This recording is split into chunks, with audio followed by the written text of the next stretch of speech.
did our like, we're here to learn about America and Thanksgiving, and I was like, white people stole land, and my teacher's like, oh my God, what happened here?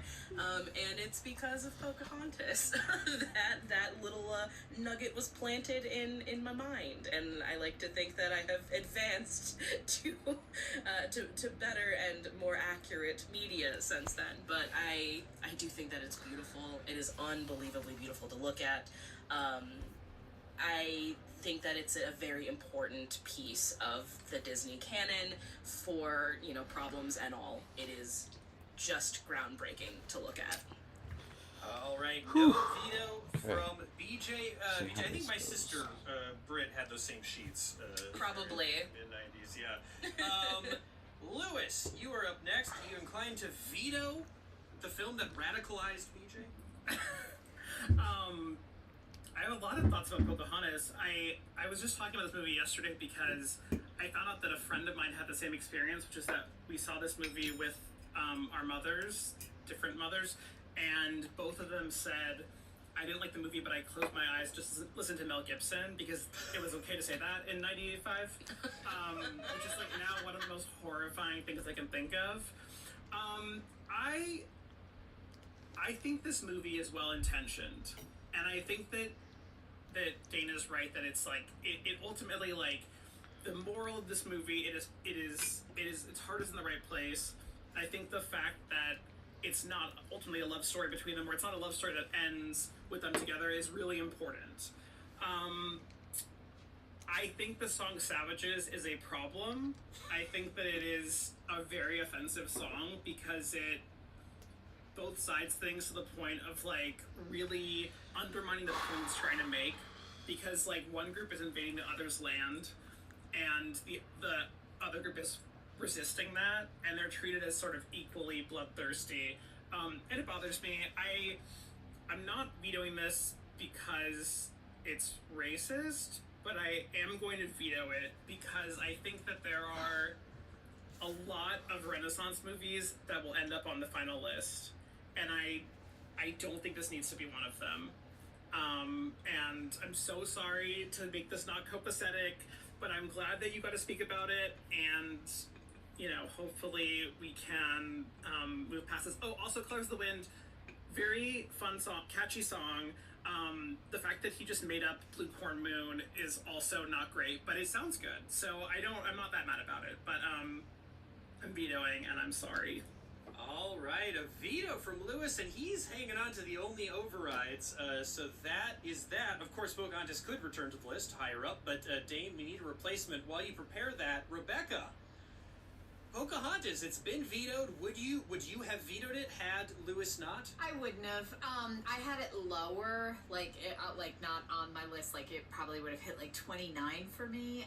But I agree. It's like a problematic fave. Like, I have a couple of those from Disney where I'm like, your politics are kind of, your heart was in the right place, but there's still a lot that's not working here. But that said, I felt like Disney was trying in it, which they hadn't been before. The fact that it wasn't a love story, that it was not the standard white blonde princess protagonist, that they were trying to do something different. I also, I'm from Virginia originally, and like I'm from the Powhatan tribe area where this is about. And I remember this came out, it was probably my freshman year of high school, my freshman year ballet recital. I danced to Colors of the Wind, but people were pissed about this movie. Like, there were newspaper articles about it, like, oh my gosh, because John Smith is like a hero because he discovered things and is like big, strong explorer man, and this movie's defaming him. And anything that pisses off the patriarchy like that, I'm gonna be like all for across the board. So yeah. It's really interesting. You bring like the bringing up like the current to when it came out, like the 1995 response, Rebecca. I love that because, and we'll probably end up talking about this later. I don't think that's really a spoiler to say. There was another movie at the studio that was an unexpected hit that was like the JV squad to be working on, and Pocahontas was the like, our best animators are on this. They were putting all their chips in the basket of Pocahontas, and then they were totally shocked when another movie was surprising. So I love putting it in the context of like when it came out, because this was the prestige Disney movie. All right, there you go. Vetoed at number 18, Pocahontas. Let's see here. I've got Dane's replacement. So let's continue on. Going from the Renaissance, as Lewis said, lots of Renaissance movies will end up on this list. This is the first sequel that we are getting on the list. And anybody who's been stalking Dane's Letterboxd will not be surprised by this pick. At number 18, Dane has selected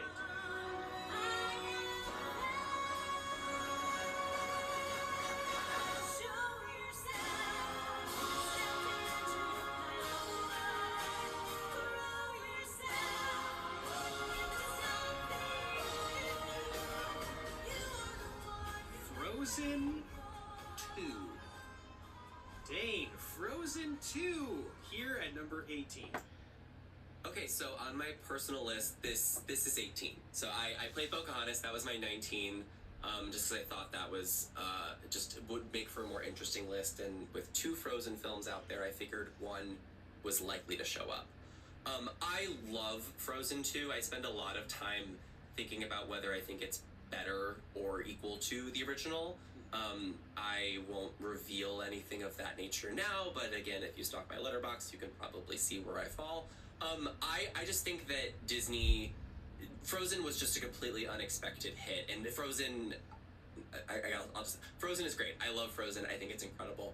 I think that it is really admirable and interesting that Disney took the success of that movie and created something, I think, a lot more thematically complex and daring. I think the story that gets explored there, and it's interesting kind of pairing it with the conversation about Pocahontas, because there's a whole set of characters who are indigenous, and you find out about the wrongs that were committed against them by Anna and Elsa's grandfather specifically. I think that it's just... Well, I think that Frozen was just new and original and something we hadn't seen before. I just think Frozen 2 takes a totally different turn. I think the music is actually a lot stronger in Frozen 2. Let It Go is obviously the big Disney hit of probably the 21st century at this point. I would argue that Show Yourself is Elsa's absolute banger #1 solo. I weep every time that Elsa realizes that, like, she is... The lyrics go... to get into the weeds with it, Evan Rachel Wood plays their mom, and Elsa's hearing this voice throughout the movie, and she finally finds the voice and essentially realizes that she is the voice. And I just think that's such a strong message of looking within and realizing that the adventure you're looking for out there is actually inside of yourself all along. There's another movie we might talk about later on the list that kind of follows a similar path. I think this movie deals with a lot of interesting themes. I'll speak on it now just because I don't know if I'll speak about it again. I think Kristen Bell is giving one of, if not one of the greatest voice performances in any animated movie ever. I think she is so good as Anna. The last song in the movie and her kind of big solo is called The Next Right Thing, and it's sung in this very dark, sad moment. And transparently, it's a song that deals with suicidal ideation. And as someone who has dealt with mental illness, I find that really, really meaningful and deep. And it's actually something I've talked about with my own therapist, is when you don't know what to do, you do the next right thing, because it's kind of just all you can grasp at that moment. I just think it's funny, it's interesting, the music is great. I know that Josh Gad and Olaf are annoying, but like when you watch the movies, he's really funny. I don't know what to say. I'm not gonna go to bat for Olaf, but I think he's a lot better than some people give him credit for. So yeah, I love Frozen 2. I think it's a great sequel. I think it's also very easy in hindsight to think end of 2019. I literally have a photo on my Instagram grid of my boyfriend and I with lyrics from Some Things Never Change, and those lyrics are, "May our good luck last, may our past be past." And I was just starting a new relationship, and I was so looking forward to the future, and I'm still in that relationship, but then we all know what happened in early 2020, so it's a little bit funny that I left Frozen 2 thinking about the future and all the great things to come, and then a global pandemic happened. But I love Frozen 2. I hope it stays here. I'm playing this one from the heart. I love it. I think it's a great movie. All right, Frozen 2, the replacement pick here at number 18. A film I have not seen, Not for lack of Dane's trying. I think most of our personal communication is centered around the attempt to try and get me to watch Frozen 2, and I think playing it here on the list is the strongest attempt yet. So we'll see. It sounds good. I have nothing against Frozen 2. I'll check it out someday. BJ, you're up first in the veto order. Frozen 2. I will show my hand a little bit. I had Frozen 2 on my list and not Frozen. I am also a Frozen 2 is better than Frozen truther. And as a mezzo-soprano with a very strong belt, if I never get asked to sing Let It Go ever again, I will be thrilled, because I've sang it publicly probably more than any other song in my repertoire. And I'm done. I'm tired of it. I'm just so sick of it.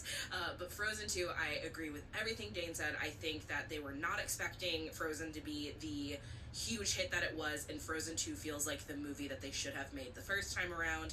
I also agree that Kristen Bell is amazing. The fact that Anna is completely outshined culturally by Elsa is such a shame, because I think the work she's doing is wonderful, and I also don't think that Olaf is all that annoying.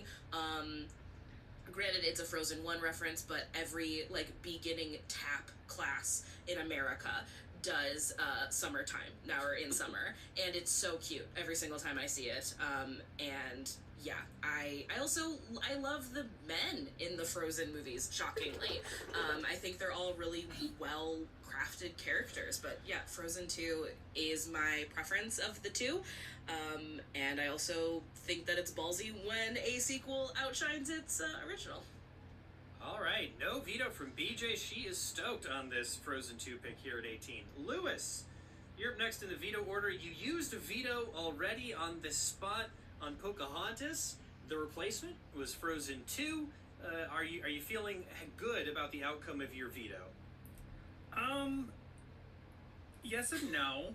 I do think that Frozen 2 is a better movie than Pocahontas. So in that way, I'm feeling good about it.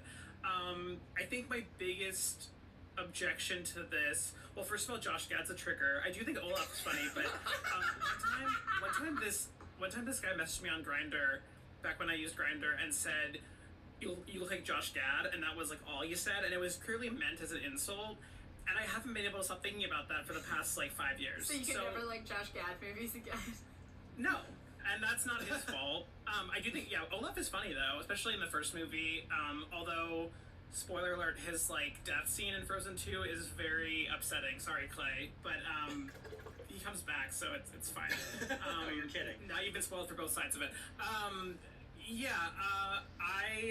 I do feel like Dana's challenging me, because I did give this 3 stars on Letterboxd and was told that we were going to have words on this podcast. So I felt like this was going to come up regardless. I'm not going to veto it. I think my biggest objection, which I was alluding to before, is actually not the Josh Gad thing, but that I think Frozen is much better than Frozen 2, and I don't think it's going to be on this list if we play Frozen 2. I think that would be a bit much to have both of them. I'm fine with this being the one, if this is the one that ends up on there. I think that I do appreciate that Kristen Bell and Jonathan Groff get their moments in this in a way they didn't in the first movie. They're both great in that too, but they get songs, and or Kristen Bell gets a showstopper song. I think there's a lot about this movie that's very interesting. I just think Frozen, the first one, is great, and I don't think this is great, but it stands for me. I'm happy that we didn't. I don't want to veto 2 in a row, and I only have 1 veto left, so obviously I'm not going to veto this. All right, not vetoing the same spot twice in a row. As far as Lewis is concerned, Frozen 2 can stay, but he's not the final vote on this one. Rebecca, Frozen 2 here at 18. Okay, here's where I'm torn. So again, this is me, and then how it's perceived by my kids. So Frozen comes out, it's the year my daughter is born, 2013. And for the first 4 years of her life, we live in Frozendom. It's every song, it is every fucking fucking Halloween. I'm washing that Elsa dress every goddamn day so she can wear it back to preschool the next day. We have Olaf stuffies. There's whatever the reindeer is. Sven, something. Sven. Thank you. We have a Sven stuffy. Whatever the fun little guys are that sing to them, the weird little rock people. We have those stuffies. It is everything. Frozen 2 comes out, and suddenly my kids go, Marnie specifically, my daughter, is probably about 7 by then, and she goes, but I go, holy shit!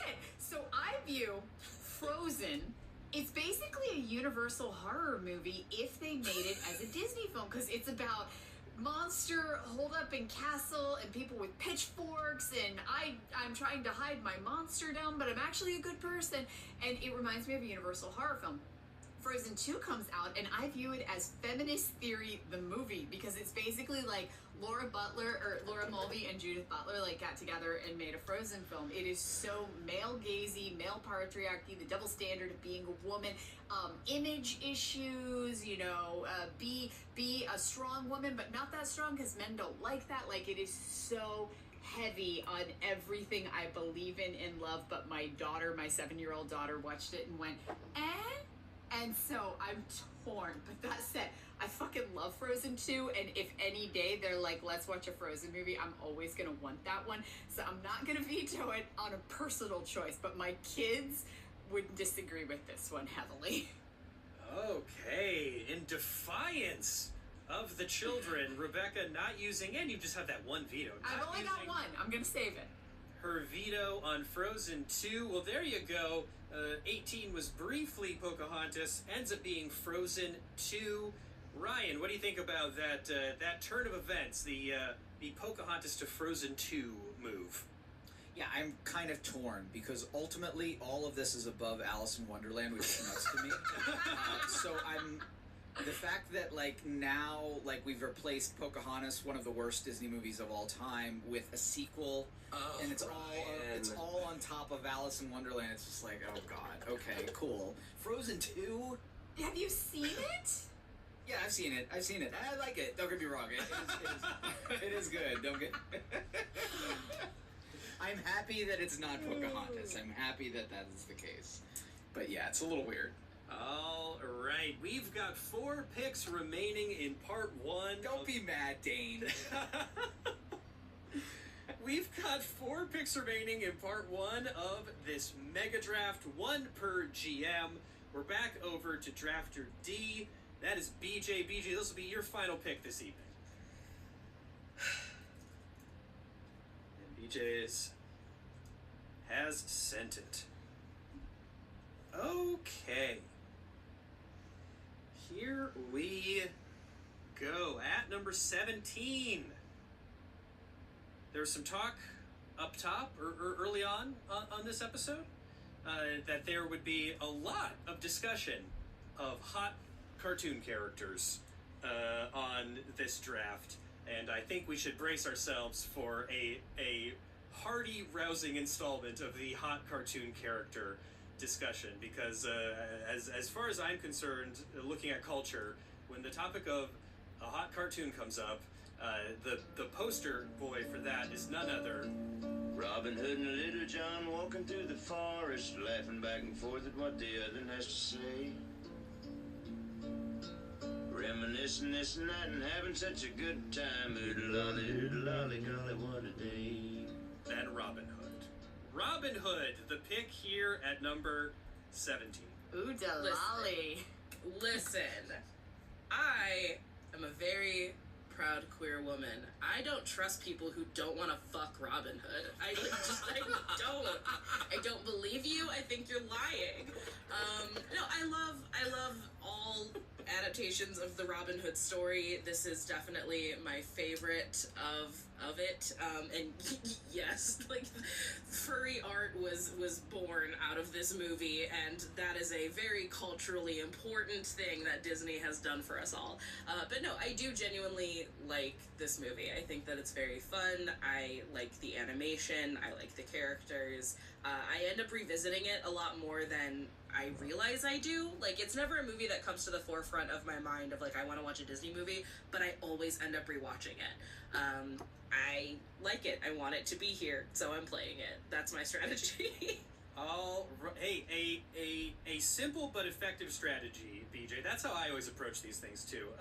All right, Robin Hood, here at 17. Yeah, I love this one. This one's it doesn't have like high aspirations or it's got it has a message, but it's derived from that classic Robin Hood story of rebelling against oppression, the oppressive government, and about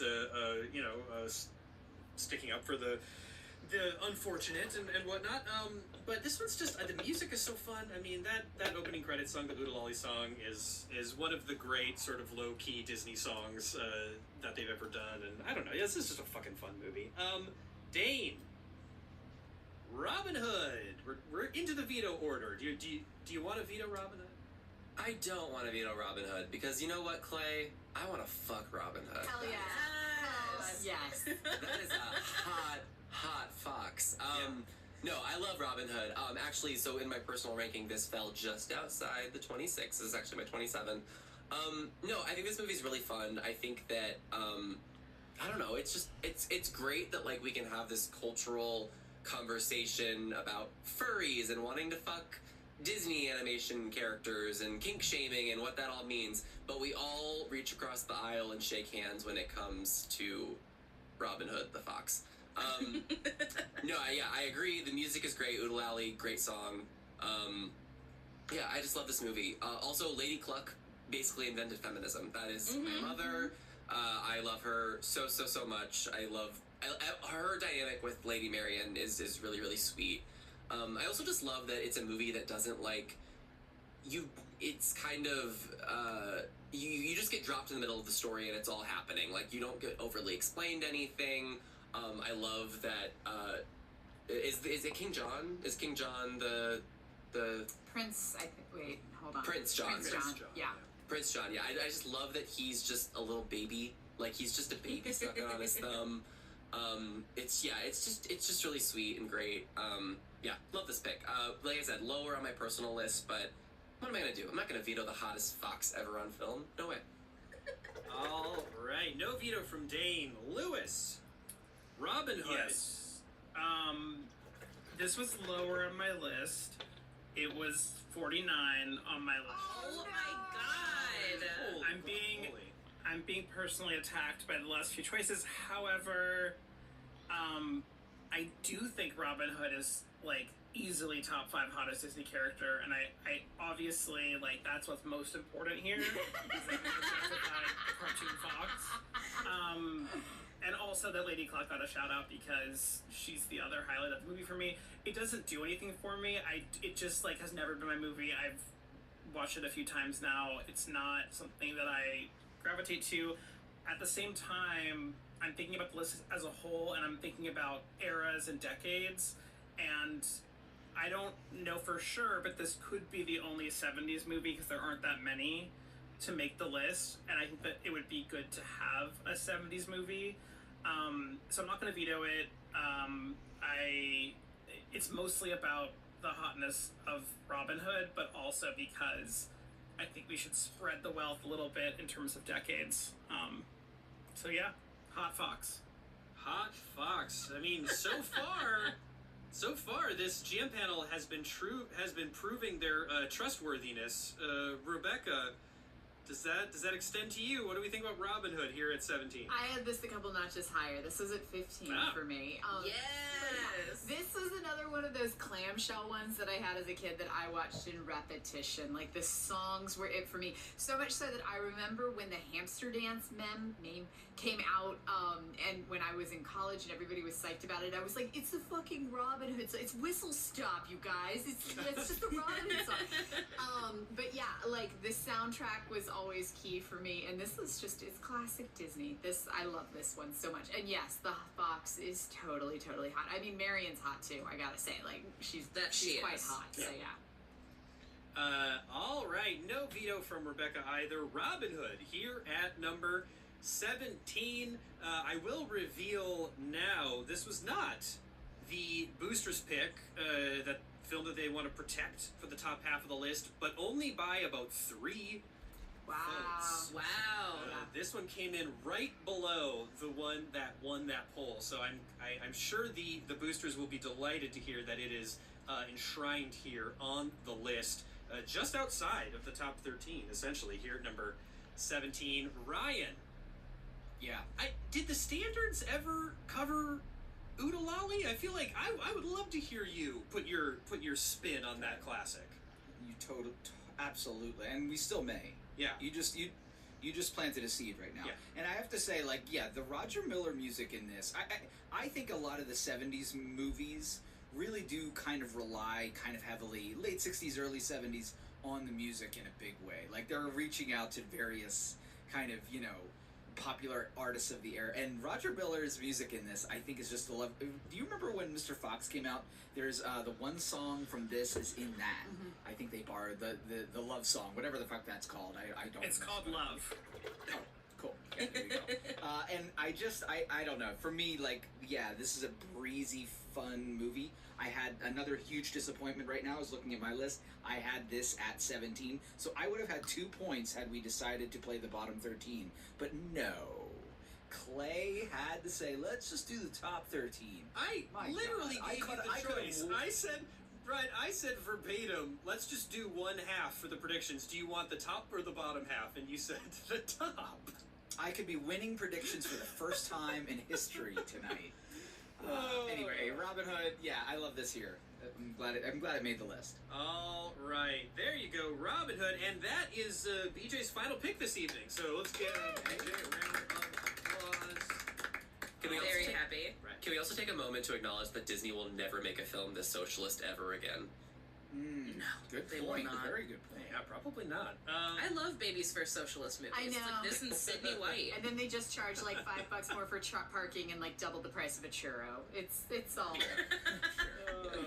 And you're probably parking in the Robin Hood lot when you're paid. I feel that good about it. All right, up next is drafter C. They have the pick at 16. That is Lewis. Lewis, this will be your final pick of the evening. I'm very nervous about the next part of this, and I'm trying to just make peace with things that won't be on there. So this is all very nerve-wracking. It wasn't, and like now it is. Anyway, there you go. Okay. Here we go. All right. At number 17, BJ played Robin Hood, as Lewis pointed out, one of the few 70s entries that were eligible here, so we don't know if we'll see any others of those. For Lewis's pick at number 16, he is returning to that directly post-Renaissance era. I'm not exactly sure where that cutoff is. But another one, who knows how many we'll see from this period. But Lord knows I'm certainly happy to see this title come across the list. At number 16, Lewis has selected...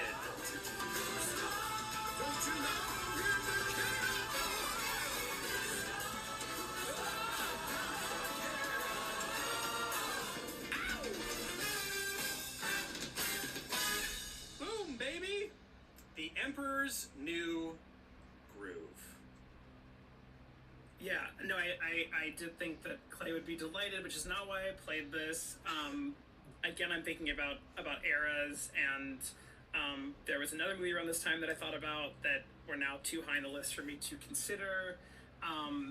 This movie is very funny, and it, to me, works extremely well, especially given how fraught the production was.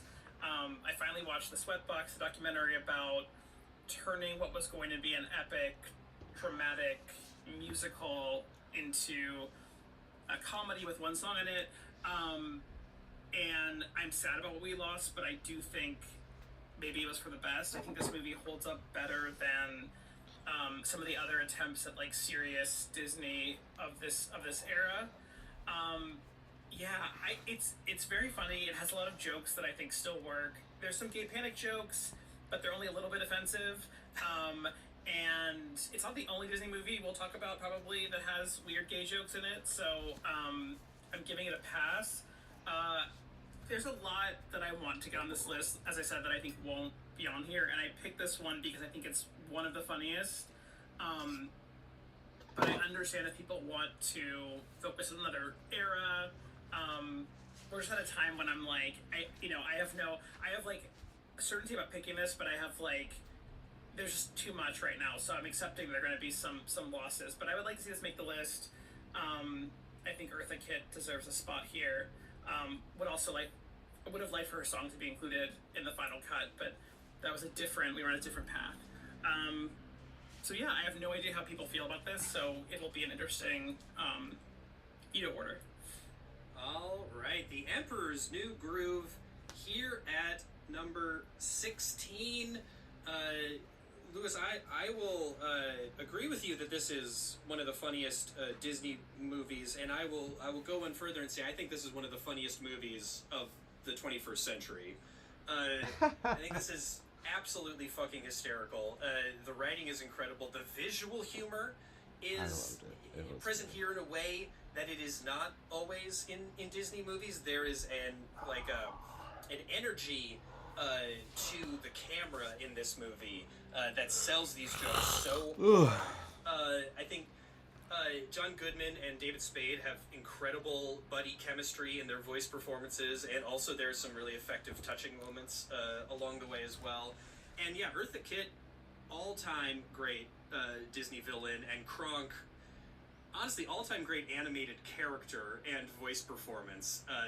One of the single funniest characters, again, to come out of the 21st century. This is one that people was, underperformed, and I think was largely sort of ignored.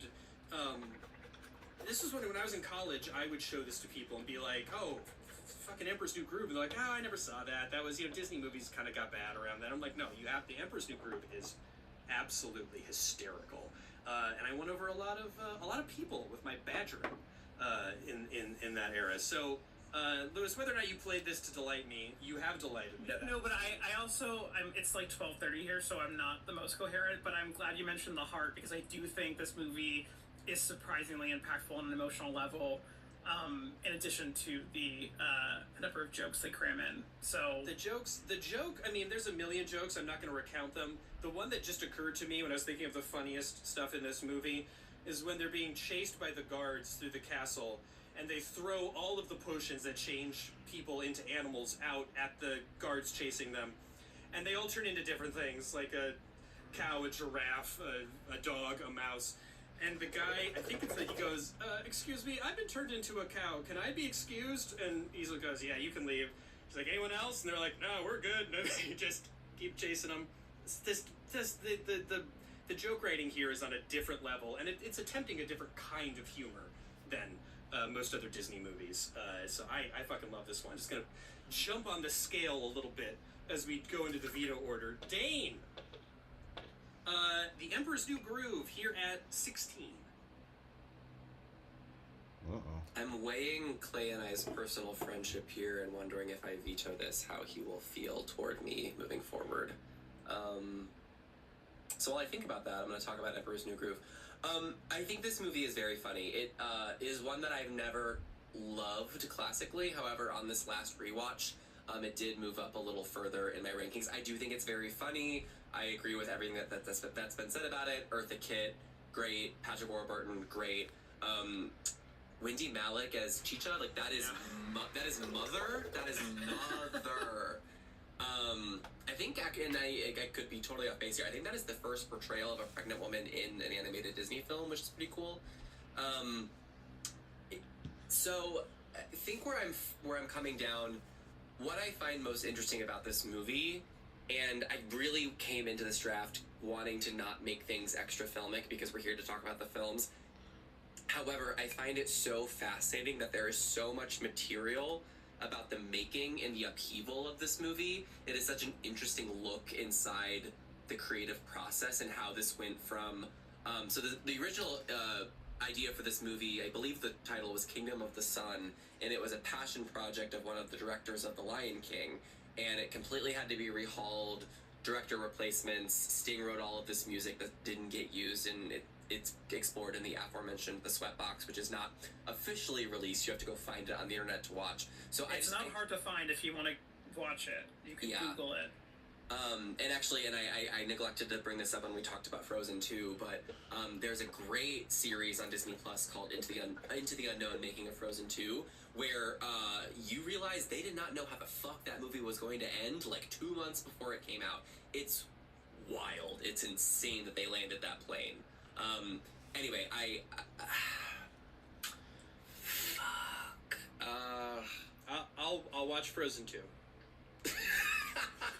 I'll watch it. I'll watch Frozen 2. Okay, I'm not going to veto it. I am not going to veto it. Not simply because I'm salvaging Clay and I's friendship. It's also the fact that I do think it's very funny. I do think it's very good. I am curious to know, Lewis, what the other film around that area you would play in this place would be. And I think I know what film that is. I don't like that film better than I like The Emperor's New Groove, but I almost want to see it on the list more, and I don't really know why in this moment. I'm not going to veto it, but I would if I had more vetoes, but I'm not going to. So that's that. And I'm going to stop talking. All right.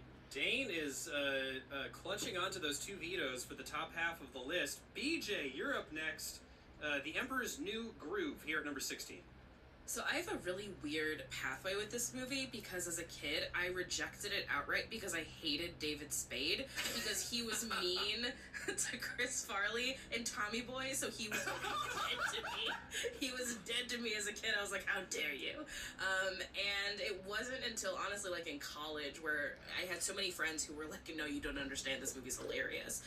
And I watched it, and watching it through adult eyes, I think I'm glad that was my first experience because so much of the humor lands in a way that it probably wouldn't have as a kid. But the thing that impresses me the most about The Emperor's New Groove is the longevity this movie has had and how it has become it's such a meme movie for people now. Like TikTok queen Drew Afawalo was her group was The Emperor's New Groove for Halloween this year.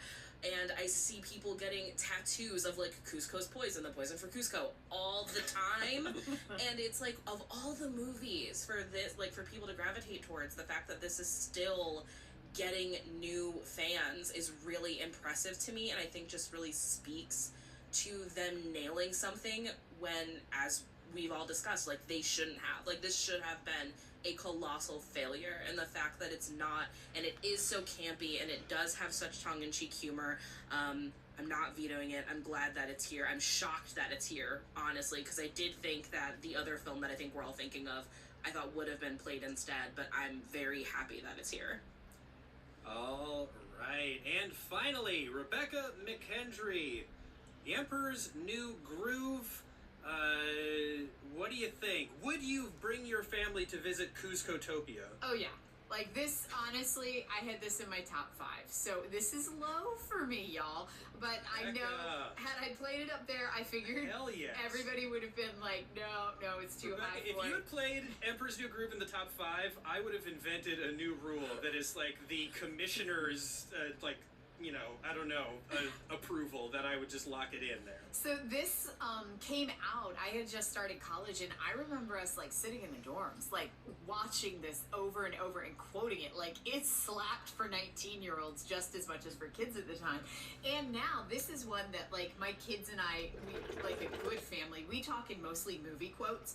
And this is one like no touchy, squeakers, squeak 'em. Like it is still such a part of my family's vernacular. Like we have watched this as a family in repetition. And we love this movie, so it transcends generations as well. I love Cusco. All right, there you go. The Emperor's New Groove. I'm just now imagining what would have happened if Rebecca had tried to play this in the top 5. Okay. I figured a lot of people were. It's cool. Okay. Hopefully this next one won't be too baller. Well, let's try it. There you go.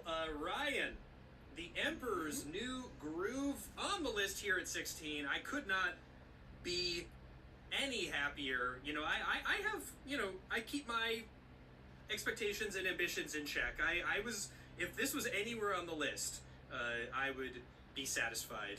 What do you think of The Emperor's New Groove here at 16? Yeah, I'm very happy for you, and I'm very happy for this film because I definitely think it deserves to be on this list. It deserves to be high on this list. I think you sold it to me for years. I remember showing it to Ella, and she loved it. So it's a movie that kind of like speaks to a lot of different generations. It's so funny. I mean, it's just nonstop. I mean, we talk about Looney Tunes when it comes to this movie. I feel like this movie has a lot of like Simpsons energy from that time, and just kind of it was drawing from different things that Disney just doesn't usually draw from. And I think it's so refreshing in that way. And it's just, it's so inventive, and the whole face with the excess water coming out of the nose. Like, I love that whole joke. There's a lot of great jokes in this that are like visual and kind of deep in the frame, where you're seeing things, you know what I mean? Like, there's just a lot going on, and everything is inventive and everything has a purpose. It's not just throwing shit at you for the sake of like, bad attention little kids. I mean, it feels all very, intentional. And it feels like it's the only one of these movies I can think of. I'm sure there are others, but that it's not just it's a movie that is funny. This is a comedy. Like, that is the driving force of that we are making a comedy. And there's like the scene in the restaurant, like that is a comedic set piece that escalates and escalates and escalates in a way that is designed that just doesn't exist. As you said, in other Disney movies have other things on their mind. This is, we're gonna stop and do a fucking diamond cut, brilliant comedic set piece for 8 minutes. And it's enthralling to watch. It's funny to me that I mean, I loved it when I was 12. It was formative for me. It was like that and Conan O'Brien created my sense of humor. But yeah, that I loved it in college. BJ, you found it in college. Becca, you found, like, it was this, sort of like underground piece of comedy that people sent around, and now those people have kids, and that's why they sell Cusco shit at Disneyland. We still, because we make spinach puffs, they're like little pastries for our kids, and we call them Kronk's spinach puffs to this day. Like, it's just How do you not sell those? We had an Emperor's New Groove themed party at the Geek Bar in Cleveland that died with COVID, RIP side quest, and we made spinach puffs, and people were like just a bunch of drunk nerds, just like, yeah, it was great. Oh, I love it. Okay, there you go. The Emperor's New Groove, the pick at number 16. That's Lewis's final pick this evening. Round of applause for Lewis. We've got 2 picks left on this portion of the draft. Up next is Drafter B. That is Rebecca. I have got her pick, number 15.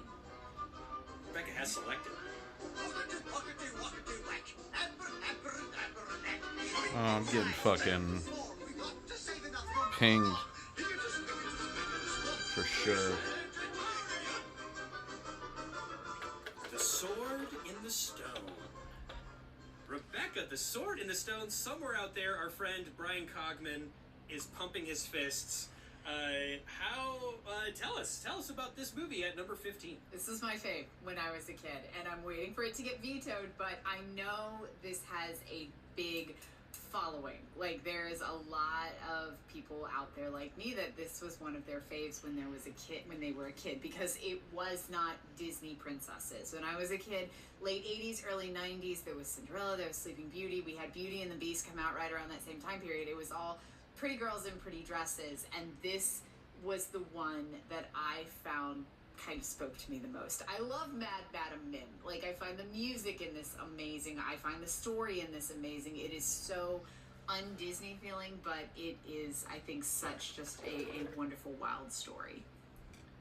All right, The Sword in the Stone, and of course contributed a great piece of fantasy land there at Disneyland that lives on to this day, right there by the carousel. Dane, you're up first in the veto order. The Sword in the Stone, the King Arthur story. If it stays on the list, it'd be a Marquee of Fame entrant, I believe, because we did that King Arthur legend draft last year or the year before. What do you think about this one at number 15? I really love this movie. I think it's part of that era where the animation that Disney was making got kind of like dirty and muddy, and I mean that in a complimentary way. I love how sketchy it looks, and it's so just the lines are moving all the time, and it becomes this like craftsman like quality, and I think that's really fun. I agree with everything you said, Rebecca. Madam Mim, great. I think that Higgins Figgins is such a fun song, and I love that Merlin is just like a bumbling idiot. That like little vignette where like that squirrel falls in love with Arthur and then We can't talk about it. We can't. It's just like It's like it's devastating. She's there. Oh, Yeah. Oh, Oh my gosh. god, it's so. Yeah, I mean, God, even though this is like lower on my personal list, like, it's so good. I know I've got these 2 vetoes, and like, who knows who's gonna get this like surprise veto on the next one, and man, I don't want to. And you're gonna go up against Ryan doing Timothy Chalamet sometimes, so you're gonna need rollovers. I know. Okay, I'm not gonna veto it, because I do love that we're getting some representation from this era. I know we have Alice in Wonderland, technically from the same Silver Age, but that movie just has like such a polish. This is really the one that chronologically came before it. Is actually one that I think kind of invented, or not invented, but like started that kind of look and feel that continued on. This is a great movie. Low on my personal list, but I'm going to leave it here because I think it's great. No veto from Dane. BJ, you are up next in the veto order. What do we think about The Sword in the Stone here at 15? This is like killing me because I like other movies from this era infinitely more than I like The Sword in the Stone. But BJ, you have 2 vetoes. why did you remind me? also have 2 vetoes. Clay, you said I'm done. That's the rule. That's the new rule. I'm done. I can't. There is nothing I can do. No, but I think What a there rationalization. is so much good in this movie, and it is so important to so many people. And I love Rebecca with all of my heart of hearts, but I am going to veto it. Please do not hate me. I'm so sorry. I'm overriding. Drama. I love it. Oh my God, I need to Lewis. say it now. Oh, well, That's BJ, great. you Fuck attacked me then, I guess. BJ, Oh, BJ, I'm sorry. I feel like I did that. That was No, it's fine. All It's right. fine. BJ, we're staying with you. The circumstances have changed slightly. You attempted to veto Sword in the Stone. Lewis, he who had at the time 2 veto overrides, now he's down to 1, overrode your veto. So now, with the knowledge that this is locked in at number 15, do you have anything else to say about the Sword in the Stone? I mean, it's also the source of a really good episode of Full House, so, like, that's cool. All right, Lewis, you must have been thinking about that episode of Full House, right? When you No, I don't like Full House. But this was my favorite movie when I was a kid. This was my favorite Disney movie, and I actually wouldn't have played it. It is lower on my list, and yet once you were talking about it and the squirrel scene, I felt like I couldn't let it leave the list. Even though I am extremely worried about what's happening in the next part of this. Those are future us problems. I know exactly. Fine. That's No, I mean, I think this movie obviously like struck a chord with me when I was a kid, and I watched it over and over and over again. And part of that is like, I don't know, all gay kids like get into Arthurian mythology and Greek mythology at some point. Like those are just things that, you know, I don't know. That's you're like born gay and into certain mythology. Straight boys have the Roman Empire, gay boys have King Arthur's court. Yeah, exactly. Someone explains to you who Guinevere is, and you're like, oh, I get it. Absolutely. Yeah, no, I mean, I love this movie. I think I will say, watching it again, it was similar to Alice in Wonderland in that this one's even more episodic, and I mean, Wart's voice changes like in every scene because it was like cobbled together. I really love this animation style. I understand BJ's veto. There is another movie that is of this era that like should be on the list. I think it still can be. Although we're in like kill your darlings mode, so we'll see. But I don't know. This is like a sentimental. It was a sentimental veto override. Also, you can like I've had that one carryover forever, so I needed to use it eventually. But yeah, I don't regret it. I'm happy this is here. All right, it's a little bit of drama there as we get to the end of the night. The veto and the veto override here at 15. The Sword and the Stone. The pick. That's Rebecca's final pick this evening. Round of applause for Rebecca. And a Marquee of Fame entrant, as this appeared on the Arthurian Legends draft we did with Brian and Helen. Ryan. Yeah. The Sword and the Stone. This is one that I've seen once. This is one of those ones I think I've seen once. I'm curious to revisit it. What do you think about this one here at number 15? I'm with Rebecca. I love this movie. I've seen it a million times. This is one I grew up with. I'm shocked that this was... honestly, I'm shocked that it's in the bottom half. I feel like this is a top 13er, no doubt. It's the first of the Sherman Brothers songs. Where Mim and Merlin are changing, like, that stuff is just fucking awesome.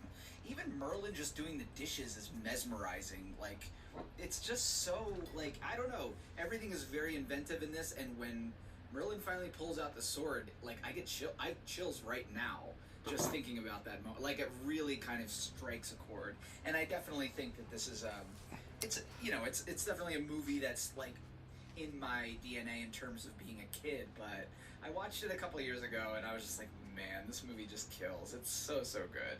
I don't know. I'm disappointed, but I'm happy that it's here. Again, with all these crazy movies that are on this list so far, the fact that this is here is okay. It's okay. We're fine. Ryan, we gotta take what we can get. I got Emperor's New Groove at 16. I'm not complaining. Like, we just have to be happy with what we're given. Okay. It's true. Sword in the Stone there at 15. We've got one pick remaining on part 1 of this super draft. It is the pick at 14. That is drafter A, and that is Dane McDonald. Dane, what are we getting to close out the bottom half of this list? Okay. I've got it. Okay. Oh, right. Okay. Well, here we go. I'll you know what? Say, even though we're technically only halfway through this list, I'm gonna do the build-up. I'm gonna do the whole rundown here. Okay. I've received Dane's pick at 14, and this is, barring a veto, this is the bottom half of the Disney Animation Studios Mega Draft with Dane, Rebecca, BJ, and Lewis. Number 26, The Great Mouse Detective. 25, Encanto. 24, Meet the Robinsons. 23, Strange World. 22, The Fox and the Hound. 21, Hercules. 20, Alice in Wonderland. 19, The Adventures of Ichabod and Mr. Toad. 18, Frozen 2. 17, Robin Hood. 16, The Emperor's New Groove. 15, The Sword and the Stone. And number 14, going all the way back.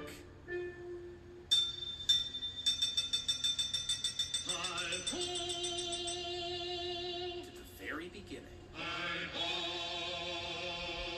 Dane has selected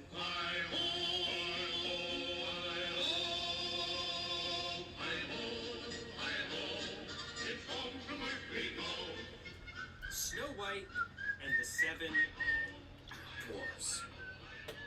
Dane, Snow White and the Seven Dwarfs, the first animated feature film of all time, of any company, here at 14. Yeah, I mean, so full disclosure, from now on, I'm gonna be playing movies that I think are 5 out of 5. Like this is a 5-star movie. This is exactly where I have it in my personal ranking. This movie is great. It's fantastic. It's historical. It's iconic. I think there's nothing I could say that would add, or I would say nothing new about the incredibleness of this movie. What I want to say is that the philosophy and the intention of Walt Disney the man was to, like they say in Meet the Robinsons, keep moving forward, keep progressing. I think if Walt Disney were to be resuscitated today and find out that people said Snow White is the greatest animated film of all time, his response would be, "What do you mean? We didn't get better? We didn't top our like." I think that is the Walt Disney spirit, is to keep improving and to keep setting the precedent, pushing the envelope. So me playing Snow White at 14 is by no means a shade, or I think this movie is phenomenal. I'm sure I will talk about later, there is nothing I love more than a villain whose motivation is, I want to be the prettiest person in the room, and I'm going to fucking kill anyone who might be prettier. I think that is great. I love that. I'm not a parent, so I won't speak to how that affects children, but I think that is a great character motivation for a villain. So like I said, my full intention of playing this is not because I don't believe it deserves to... I think this movie is phenomenal. I just think that in the spirit of Disney, in the spirit of Walt Disney the Man, in the spirit of this draft, the first is not the best. We got better, we moved forward, we progressed. And that's why I'm playing Snow White at 14. All right, Dane's play of Snow White and the Seven Dwarfs, the first eligible movie on this list. Here, closing out the bottom half of the mega draft, BJ.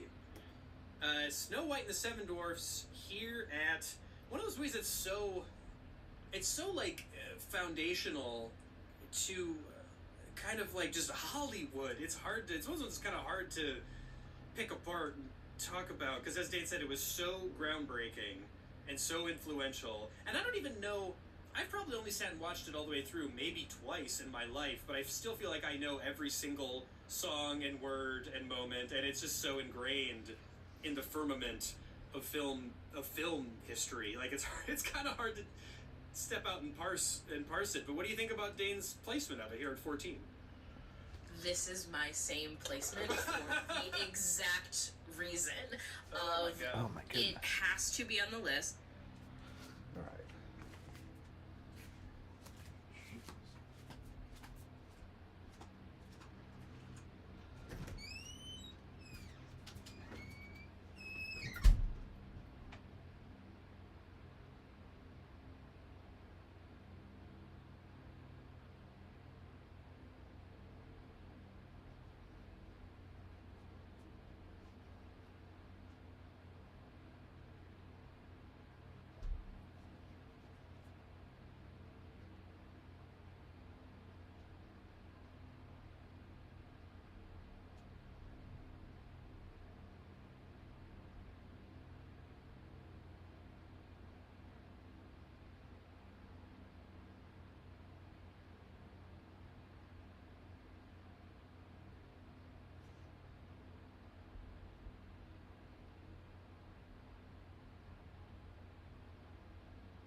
I know.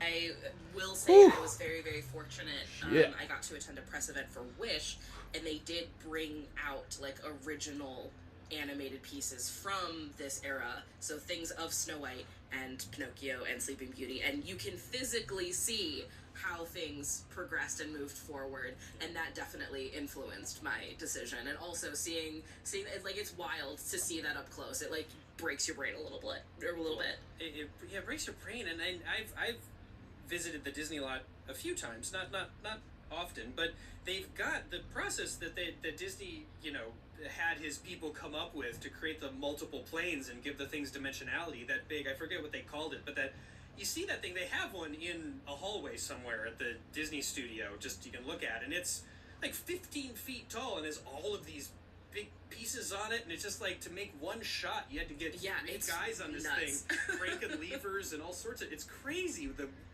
the ingenuity that went into this movie. It's insane. Lewis, you're up next. Snow White and the Seven Dwarfs, closing out the bottom half. You're number 14. Yeah, I had this a tiny bit lower on my list, but also everything between my top 14, one of which I will no longer be trying to play. So the next episode has to be just these 13 movies that I've picked, and I'm sure we all agree about those. Everything between those movies and Snow White has been played already. So happy to have it here. I totally agree.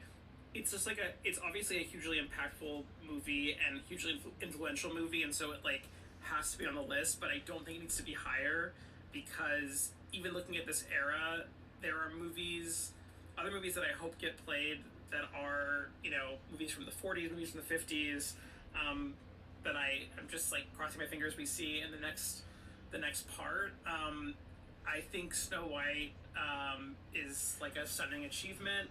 I think it's not the most fun one for me personally to revisit, and I think that even within the next few years, their storytelling abilities like took some leaps forward.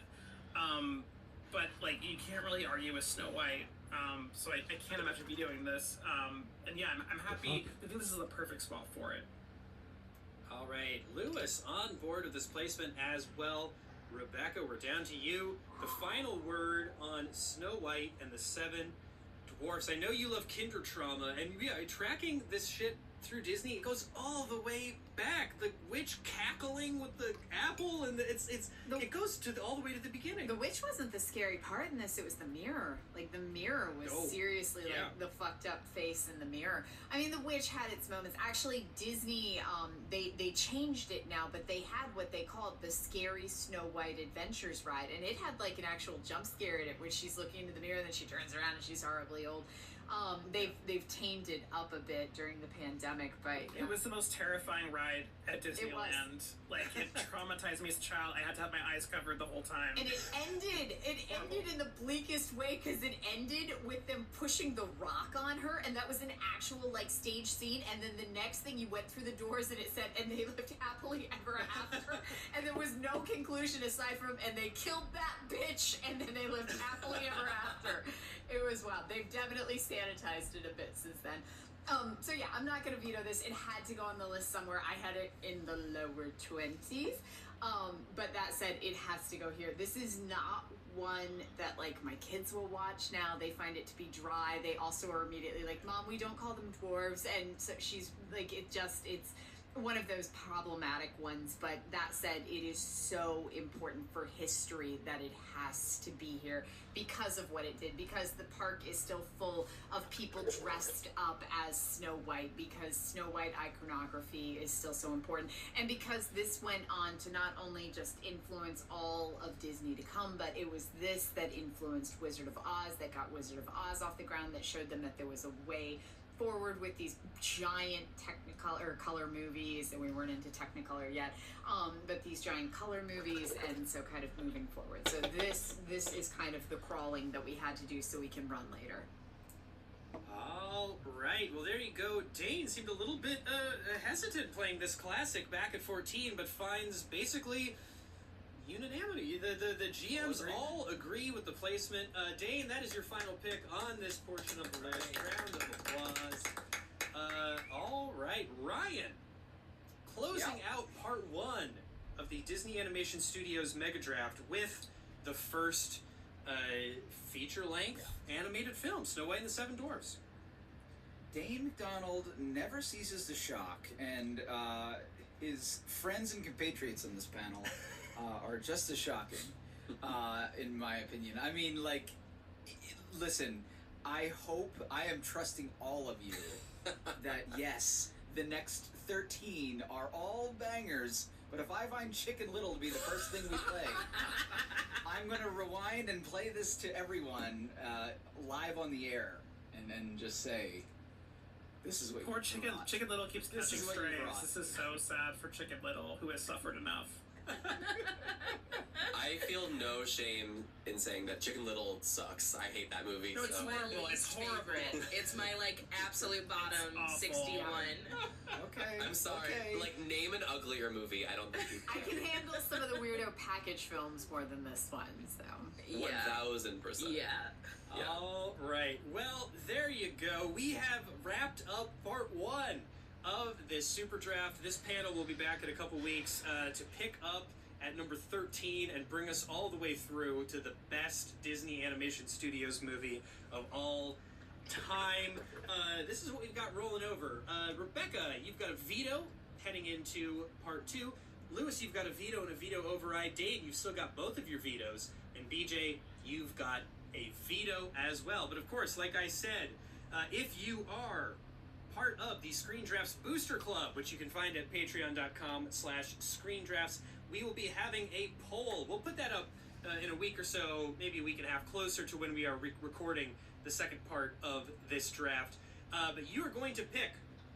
You're just going to vote for one GM, Dane, Lewis, BJ, or Rebecca. The top 2 vote getters will get extra blessings. Whoever comes in at the top gets a pick if they want a veto or a veto override, and then the second place person will get what remains. So you have the power to bestow additional firepower upon one of these GMs, and hey, they could all use it. Maybe Dane needs 3 vetoes. You never know. So that choice will be up to you. And good news. The film that the boosters voted to protect for part 2 was not played on part 1, so regardless, it will be in the top 13, and several of the films that made their top 10 in that poll are on the list already. So congratulations to the patrons. Clay, can I ask a question about that? Yeah, sure. So say hypothetically, we played 12 films and we don't play the patrons number 1. Yeah. It then has to be number 1. That's right. But you're gonna tell us what it is, right? Yeah, like, so what is it? We'll see. We'll find out. Tune in next Oh time. my god. Tune in next time to find out what that title is. I'm looking at these eligible titles and I'm seeing some number 1s, but I'm not seeing all number 1s. Well, What if the patrons win this draft? we'll get there. We'll get there when we get there. Yes. Okay. Dane, I was going to tell you at the top of that episode or before, but now I kind of like the idea that I just keep it a secret. I like Oh that. my I goodness. keep it. I gotta. From a podcaster standpoint, you keep it a secret until you have Keep it to. a secret. From a player's standpoint, you should totally just tell us now. Guys, what if it turns out to be Chicken Little? Wouldn't that be I'm gonna. If the Yeah, this patrons is- pick Chicken Little like for the lulls, absolutely not. Fired, jail, Yep. jail, Yeah. I will come to each and every one of your homes. And then guillotine, yeah. Dane's gonna hunt public our square, patrons. And he will stoning. make you watch Chicken Little from start to Right, finish. yeah. Right. I'm gonna have a portable DVD player from the year 2004, and we were gonna sit in the back of a minivan, and you were gonna watch Chicken Little. All Oh, come on, right. man. Well, that is it. We will see these GMs in a couple of weeks for part 2. Very excited for that. And our theme music by Joshua Hendricks. Go to joshuahendricksmusic.com for more of that. Does anybody want to shout out social media presences? Dane, where can people find you? I'm on all the socials, Twitter, Instagram at the Dane McDonald. I'm also on Letterboxd. Yeah, that's where I am. And you can also find my podcast on social media. We're Chalamet Chasing on, I think, Twitter, and then Chasing Chalamet on Instagram. So yeah, listen to that if you want to hear me talk about how hot Timothy Chalamet is. All right, Rebecca, what about you? Twitter, Facebook, Instagram. I'm a slacker on TikTok, but I'm there. Letterboxd, all under Rebecca McKendry. Lewis. I am Lewis Peitzman on Twitter/X and Letterboxd. You can go on Letterboxd and look at my Disney star ratings and decide if I deserve an extra blessing based on that. Yeah, does anybody... If that helps. BJ, where you at, and do you want to make a pitch for yourself as the person who should receive the additional blessings? At Twitter, Instagram, TikTok, Blue Sky, at BJ Colangelo. My podcast is at This Ends at Prom, and I have a column on /film where I talk about animation for adults. So I don't know if that helps you at all, but it's called Animation Celebration, and I write it like once a month, and it's fun. All right, and I didn't give you the opportunity. Dane, a quick pitch. Why should you get the extra blessings? Because I've committed my life to being a Disney adult, and there needs to be some sort of repayment or gift bestowed upon me for the thousands and thousands of dollars I've poured into that company, and it should be the patron's blessing. All right, and Rebecca, why do you deserve the extra blessings? I was going to say the same. I spend way too much time, money, effort at Disney, but instead, let's see, what can I offer? I will do a month full of Disney posts on my Instagram. I usually do like horror countdowns for like January Giallo or, you know, September slashers, things like that. I will make December Disney, and I will only post things from Disney parks. I will find weirdo things around the parks to post. Oh, a tangible offer. I thought you were to say something like, I only have one veto. Oh, no. I will make promises, y'all. I will provide content. Look at that. I like it. We like it. All right, well, next time, Ryan and I are going to do our predictions for we've already done them, so without knowledge of what was on the bottom half, we made our predictions for the top half. So we'll check in on those at the end of part 2.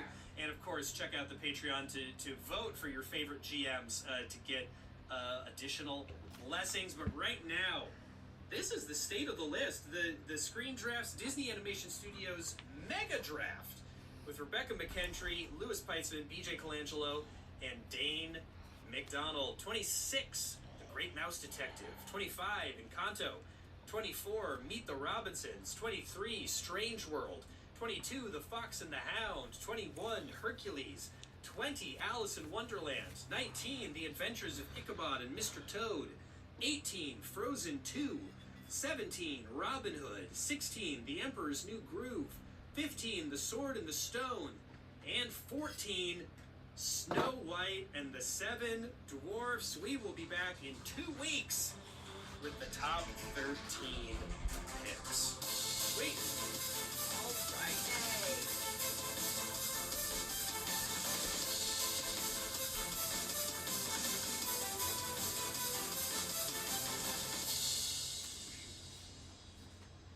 Halfway. Motherfucker, I'm going slow. This is a headgum podcast. I have an hour. 10. This is All Fantasy Everything, the podcast where we fantasy draft anything and everything from the world of pop culture. On today's episode, we're drafting cereal mascots. Our guest today is our good friend, the reason we're all here for the month of November, Katie Nolan. I'm your host, Ian Carmel, and joining me, as always, are my friends and wonderful comedians, Sean Jordan and David Bory. Yeah. Let's get into it.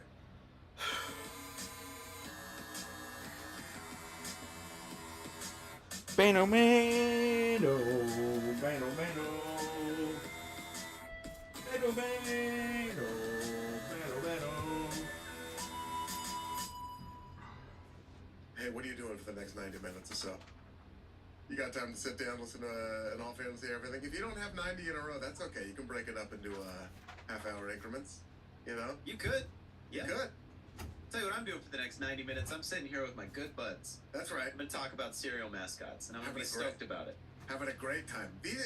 Katie, you were here for my experimentation in how to not start the podcast by yelling welcome. What do you have you liked any of them more than the others so far? No, I've enjoyed them all. They've all Yeah. caught me off guard, I'll tell you, because it took me a while to adjust to the screaming of the welcome. It would always Yeah. catch me off guard, kind of just like how many picks we get in the draft catches me off guard every time I do one of these. 16 picks each. Or what we're Right. drafting sometimes even. Yeah, sometimes I'm not really sure, but this one came in real soft, and I almost thought you were talking to me. It's like when you call somebody and their voicemails like Yeah. tricks you into thinking they're there. That's how I felt. What are you doing for the next 90? And I was like, God. hanging out with you, buddy. What do you mean? Hey. So I liked it. It was good. Was it Very weighing much. on your voice? Was it weighing on the vocal cords? Or you No, just... I listen. Change is good. I've just noticed that a lot of podcasts start by yelling "welcome," and I'm Yeah. like, well, even if we have been doing that for 7 years, that doesn't mean we can't grow and evolve. You did it first, but you know to stay ahead of the game. I get that. Gotta That's how stay we ahead know of the you're the game. one who invented it, because you're the first to leave it and Good now. recognize it no longer was your own. It's beat. The scene is beat. We got to start a new one, and that is, Right. hey, what are you Hey. doing for the next 90 minutes or What's so? cracking? Hey, how's your day? How you doing? Maybe we started it with predictions on today's episode of All Fantasy Everything. We draft cereal mascots. One of us makes a shocking admission, and 3 of us learn how to play beautiful flamenco guitar. Trying to think of a Wow. shocking admission I could have. Yeah, I can't really think of something that you guys don't know. Pretty open Yeah. book. I have duds! So many come to mind to be to you. I have all kinds of shit I've never told anyone. Give us one, a Yeah, small you have one that you can. Do you have like a controlled? Give me a little guy. I had to pee in my alley last night. Huh. Add to Oh, define I that. went and peed outside the house the other night. I was I did walking that. home and I You don't get to couldn't have hold the it. same shocking admission. Makes it less shocking. Oh, I also did that, so I'm good. Yeah. Yeah, but you had to walk down 20 flights of stairs though. You live on high rise in Brooklyn. Wait, you live in Jersey. Where do you live? Yeah, tell him. What's your address? What's your exact address? What's your address? 555 69th Street? Nice. Damn. 420 69th Street. 187. Those are the most whoa, made whoa, up whoa. numbers you Whoa, could. whoa, whoa. I live at 555 69. You know where to find me. Somebody does. I'm not hard to find. I'm at 555 69th Street. 420 Boulevard, bro. I've always wanted to toughly say that to someone. Like, I ain't hard to find, but I never get the chance. You're not. I'm not either. I'm not. That's the thing. No, me either. We perform live. But I wouldn't want to say Yeah. that to somebody. We tell Because if I people. did say that, they'd be like, you aren't hard to find, and they'd find me, and then they'd do something about it. I'm actively engaged in a campaign I to was gonna say, you guys beg disseminate people where to I'm come going to find be. you. Yeah, Please know where I'm come gonna find be. me. Please come find me and sell it out so I don't have to do morning radio to Oh promote my it. God. I used to be hard to find though, and I do miss it. Get off the grid, bro. Katie, I'm trying I with know, everything I in know. my Please being. don't. Please don't. We need you in the grid. I hate it. I don't know, So but sometimes it rules. I was at Fire on the Mountain the other day picking up wings, and dude comes out. He's like, big fan of what you guys do, man. I was like, oh, Wow. Behind the counter? oh yeah. And then What? he was skates too. It was like everything I like, man. Wings. Damn. Did you catch his name? Yeah, but I forgot. I want to say it was Jose, Jono. I want to say it was a J. Hit me up. wait, those are your two J go-to idea names? Jose and For- Jono. I feel like it was one of those. Is Jono a common name? I only know the one. No, there's a Jono here, does stand up, but I digress. Anyway, it was dope. Sometimes I mean, being on the grid's dope. Shout out to that guy. Big Yeah. time. Thank you. Hit me up, man. I'm sorry. We're for really forgetting your in. name. We're really into what you do, bro. Yeah, Really into it. smoking those wings. They're smoked? No, No. I just Wow. So he just just sounds said a fun to thing he say. doesn't even do. No. just sounds fun to say smoking the wings. Don't know but his no, I name, don't know what he does for a living. He knows both of those things about you. I appreciate you frying those wings and those pickles, bro. How about that? Ooh. Love those pickles. Bet you do, Panama. I also love peeing outside. Sometimes my wife's not even home, so I can't get in trouble. I'll just go into the backyard and just like. This is a conversation. Was it with you guys? This was a separate conversation I must have had, that men just want a backyard so that they can pee outside? That's a lot of it. That's crazy. It's It great. We may doesn't have talked about it hurt. on here, but it fucking rules peeing outside. It's one of the What? better things we can do. I used to Great. live with a couple, Anthony and Heather, and I remember when Anthony and I told Heather that yes, from time to time we'll pee in the sink if we have to, and she was That's just not the same as outside. No, it's not. It's not the same. at It's not the same. all. But it's happened, and it's happened at this house. And that's a gnarly one. Where you're like, Six oh with yeah. two problems. Yeah. I could not pee in my kitchen sink. Then you gotta do it in a glass and dump it in the sink. Yeah, unless the I've never sink is peed in good. my kitchen sink. I peed in sinks, but I can't recall which ones. I think at Katie's house. It's usually hotel bathrooms for me. That's like, for some reason. Why? I don't know, Katie. We all know that we devolve to Why? our lowest selves in the hotel. I know. Animals. That's why when they put the black light out and you see the hotel curtains and you're like, why? Yeah, how to So get just there. get in there and you're Why? fucking weird. You guys are gross. It is like You're weird feral. and you're far You away guys from are home. disgusting. And quite frankly, you're scared. You're scared of what's gonna happen. There are all sorts of anxiety responses that we can't really, that are divorced from logic. You know what I mean? Like, Oh, a lot man. of them. All of them I do within 5 minutes of walking into a hotel room. Fuck, fight, or flee. That's only 3 of them. Those are the only 3 you hear about because they all Those are start the with big F. 3, yeah. Yeah. Wait till you hear what my G's are. Yeah, there's also jizz on a blackout curtain. Sorry, okay? It didn't fit into the phonetic order of things. Bleed. That's one of them. Bleed. Scream? I just screamed in a hotel room for no reason. I've hit the walls a bunch. Cry. Pretty low on your guys' list, Oh apparently. no, that happens. No, It it's That's way happens. up there. Yeah. Yeah. I don't. I happy cry a lot. It's mostly what it is. But Yeah, I cry a happy. lot. You just joy cry. You just go, Sometimes, out of especially pure if happiness, alone in a hotel room. I've had a couple. Yeah. Oh, it sounds so beautiful. Nothing triggers it. You just happy. Well, no alcohol. Yeah. Oh. Yeah, that's what triggers it. That's different. It's a wind-dated 40-yard dash. Big trigger. Big No trigger. upper. No mood lifter alcohol. It is. I mean, for me, most Sean, of we've the time noticed it you're is. still down in the dumps, so we're going to, in addition to the Lexapro, we're going to assign you some Jameson Yes. Blue Label. Yes. Thank you, Doc. I've assigned it to Finally. myself. I've already prescribed. I filled the prescription yesterday, so it's ready to go. Does Jameson have upgrades the way like Johnny Walker does? Is there like There's private Jameson, cask? what's it called? Yeah, they're all kind of trash though. It's the cask one, and there's like a $60 bottle. They're not. Is there like an orange one? Maybe. label's Oh, like orange. I think They there's an left it actually at my orange. house. There's an orange flavored one, I think. Like Oh, a hint yeah. of orange. I remember when Shane did his half hour. He bought a bottle of Johnny Blue, and we were playing 18 past the here. shit. And he grabs it. He goes, "This isn't a pass around bottle." And indeed it wasn't. replaced it. No, it wasn't. I was right. Of course you were. It was just funny because I was like, "Oh yeah, totally." You just subbed out a different one. $599 for a Jameson Gold Reserve. Go to hell. Bet it That is is like crazy. Come on. It better, $599. that gold reserve in question better be actual gold. Right. I don't know, but they say there's gold in Goldschlager, and that ain't it. So I don't know. I don't even know if actual. Well, I gold was would gonna help. say whatever the most expensive bottle of Jameson is, you're welcome for having given it to you at your album recording, but never mind. I'm not getting you the $5. There's a one that's more common. That's like a 16-year. That's like $200. You can do that. We might be in business there. That's not Jameson. Well, it's tough. See, it's tough with me. I think I don't think I'm the person they're shooting for with that market because I just drink it. I remember Larson one time. Jay Yeah, Larson, but it gives friend you of the show. less better, not as bad hangovers. But anyway, Allegedly. keep going. No, Keep going. that's, No, it does. You've never noticed Yeah. that with, like drinking good liquor versus bad liquor? I don't think I've drank enough in one night to notice the effects. But you Like, drink I always switch. When are you gonna start living? No, Oh, hear me out. good liquor. I always Oh. switch. Yeah. I haven't I spent get a what you're night saying. on like I get what you're on saying. Blue Don Label. Julio or whatever. Yeah. It's always been like one or two, and I'm like, Old Crow, it's fine. Because especially then you're like, I can't taste it. What do I care? It's not. You No, should it's you should not. try. It's like amazing where you're like, I don't feel terrible. Old Crow isn't a brand name, it's a warning. It's what it turns you into. Yeah, it's the guy who made it. Yeah. It is tough, man. Hammy, Zach's old roommate, shout out Hammy.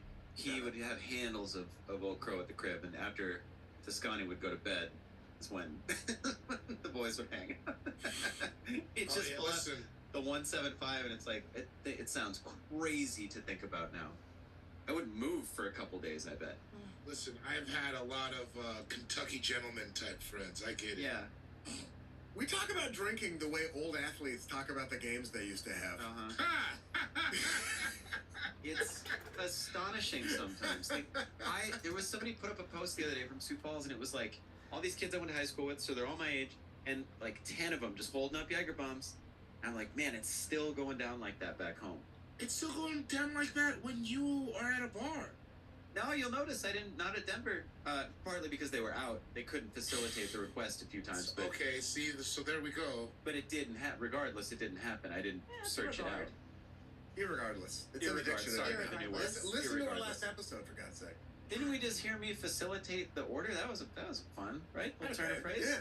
I feel bad, Sean. You had started to tell a story, and then I said the thing about hangovers, and I just wanted to make sure if that was the story you wanted to tell, that you went back and told it. Oh, Did you already I don't forget know. what it was? I think so. Yeah. Yeah.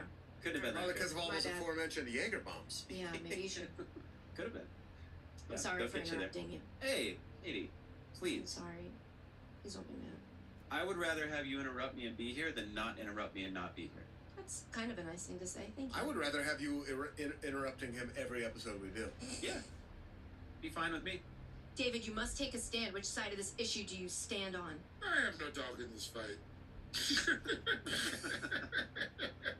I can take it or leave it. Your silence. Sick. Fine. Complicity. Here we are. My silence is deafening. Here we are in the back half of November. It has been a thrill ride so far, and today promises to be no different. As we are drafting a topic suggested by our wonderful all family, the Patreon. I'm going to start doing this. It is Graham Kale. Boy, the hardest last name. Graham Norton. Kaletsky. Kaletsky. Kaletsky? K-A-L-E-T-S-K-Y? Kaletsky. Kaletsky. I want to say. Oh yeah, that's a Kaletsky right there. Now, technically, in the thread, and I believe in the thread even, it said food/cereal mascots. I think we all just kind of gravitated towards cereal. We decided to just do cereal. Hell of a time to bring that up, though. No, it's in. You didn't have it's a list. in there. It's the same. Yeah, you're right. In the I have a list text thread, now. though, I did bring it up. I have in the amount of time since I've realized what it was, I made a list. That looks a little short, dude. It is. There aren't that many of these. Hey, you got to do some digging. You'll have time to add to that list if, Yeah, if this podcast goes the way the previous 300 is. So. I can only think of one food. You think of any food mascots that aren't cereal? I can only think of one. The Jolly Green Giant. Oh damn. Yeah, that's plenty, dude. Oh, okay, but we're not The doing the Quaker Oats guy. Ricky Brisket. You don't know about Ricky Brisket? Brisket. Tony's Creole seasoning. Ricky. Tony. Yeah, He hasn't gone by dick since middle school, and that wasn't even his choice. Ricky Brisket. Yeah, Rick Brisket. I know about Ricky Brisket. You sending your kids to school? You haven't packed a lunch yet? I don't know. Kids are eating brisket for lunch. That's where they're trying to go. That's a heavy study hall. Mom, you forgot to pack us a lunch. Oh no! And it's only 3 minutes until the bus is here. What do I do? Well, I have an idea. Oh, Ricky, I didn't know you were still here. I thought you left in the morning before the kids woke up. No, it's kind of a Creole. No, is it? What? That sounded Creole. Yeah. No. There are plenty of time to pack them a lunch full of Ricky Brisket.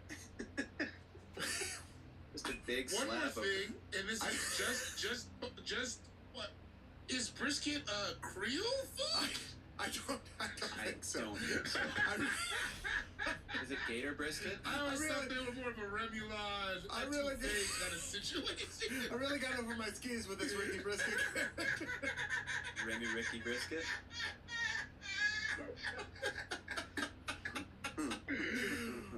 Hold on.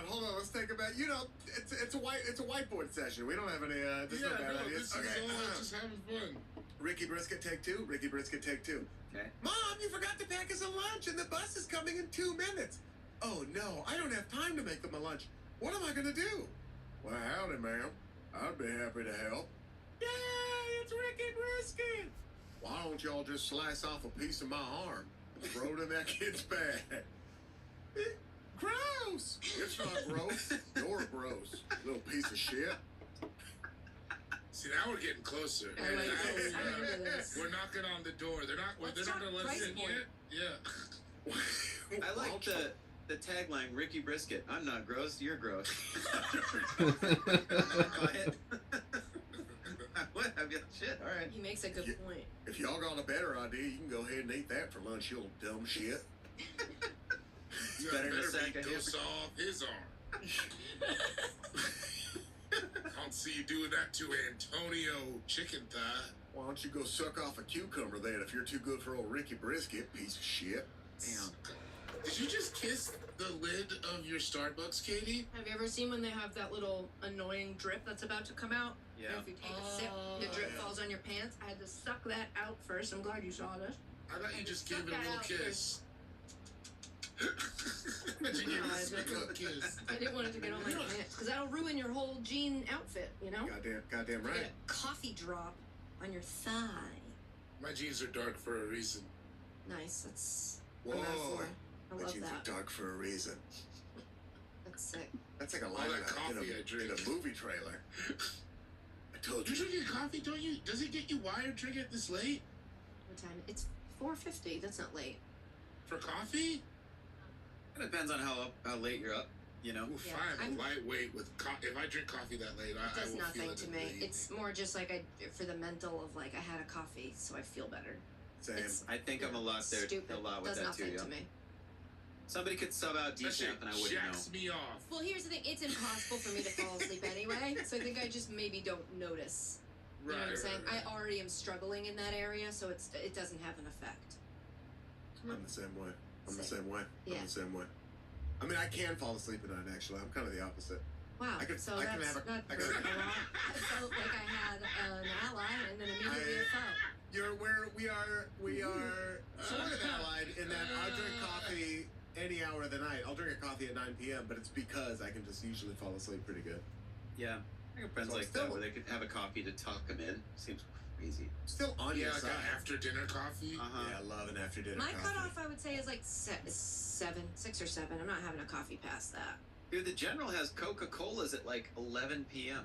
Like on his way to go Full brush his strength. teeth. Because he was ready for the fucking Red Russian to be dropping a fucking bomb at any minute. He had to be ready, dude. It just sounds nuts to The me. Soviet threat loomed over a giant portion of his life. And you're going to deny him a 11 p.m. Coca-Cola?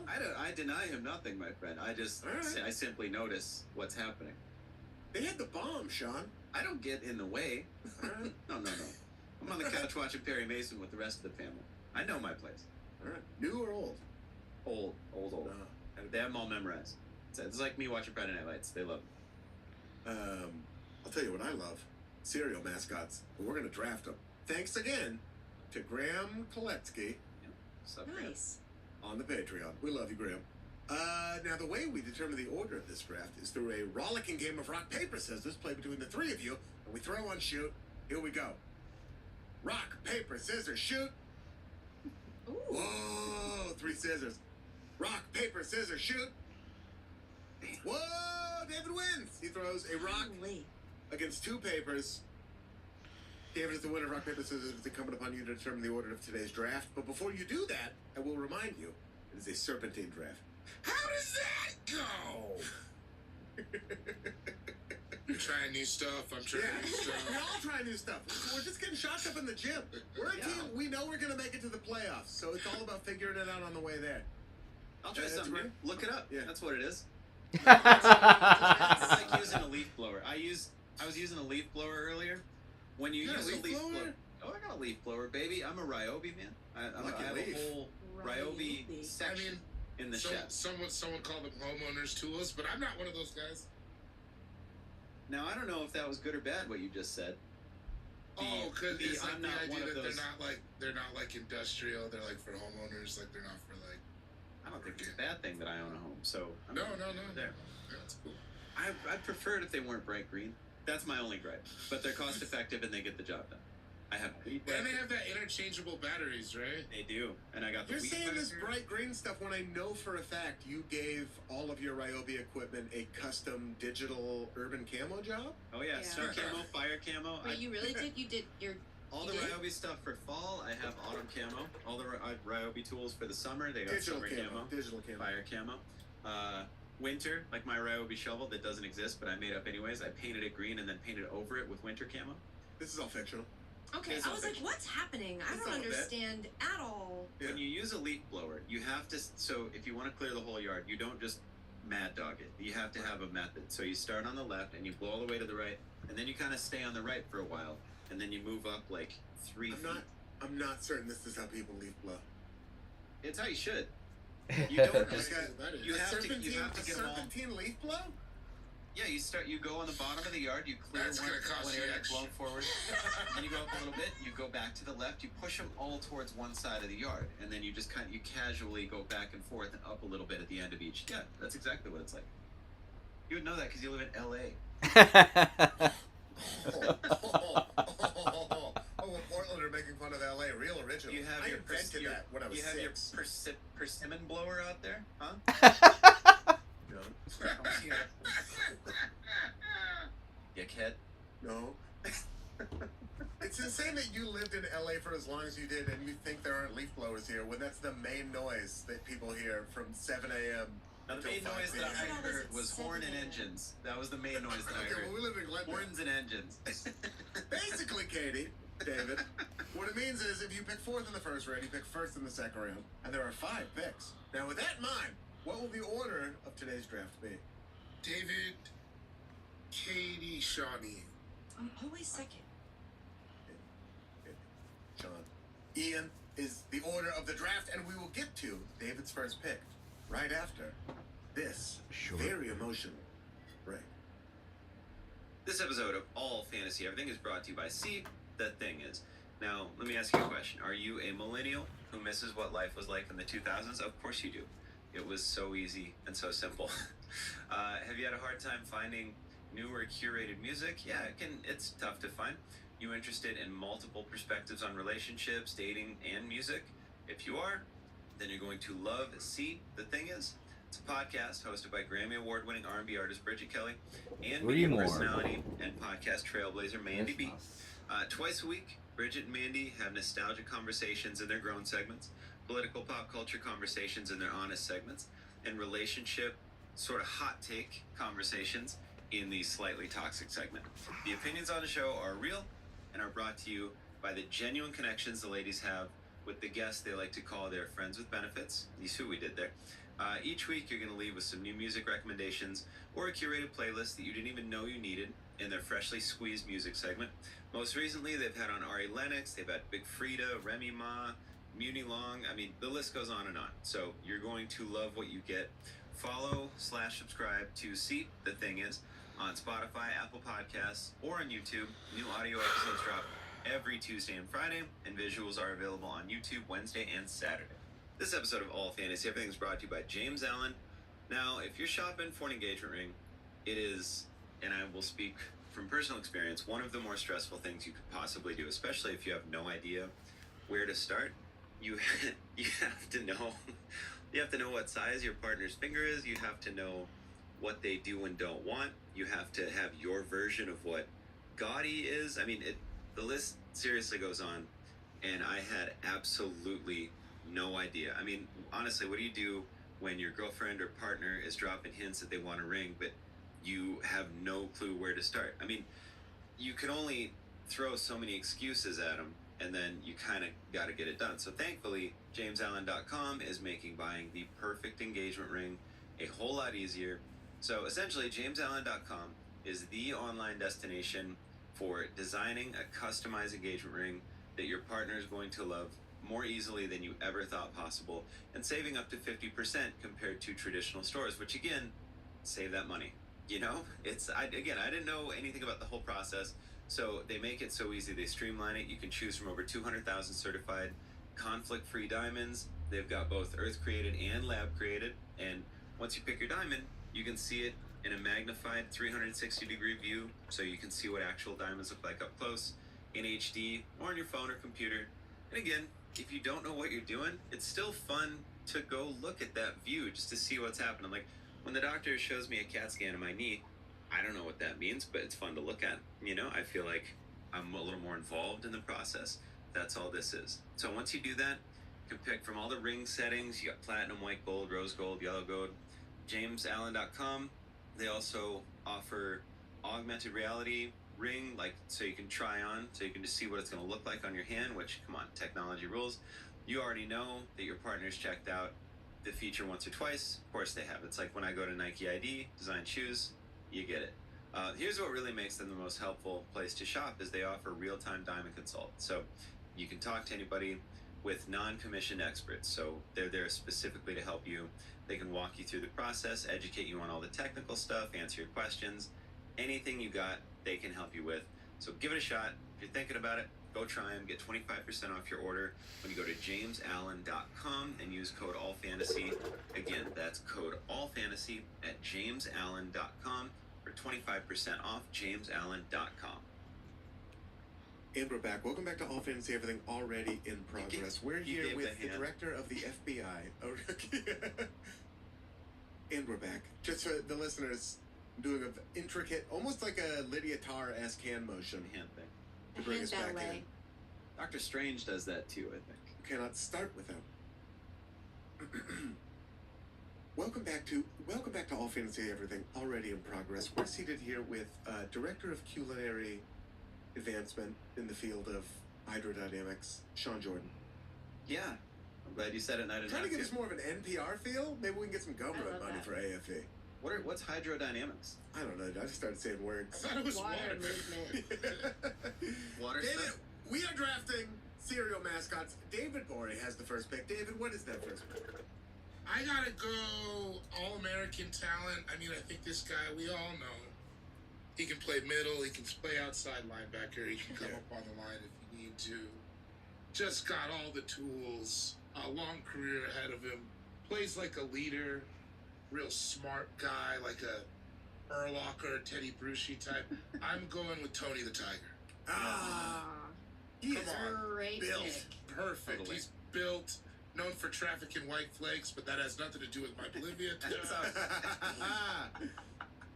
I never even thought of him as a drug dealer. I only ever thought of him as a That's how the best drug dealers work. You never would have known. That's, man. Yeah, a really personable guy who dresses cool and also weirdly has a lot of like money. Yeah, that's always been a drug dealer. Does he have money? Yeah, I always thought he was like a race car. He's like a playboy, right?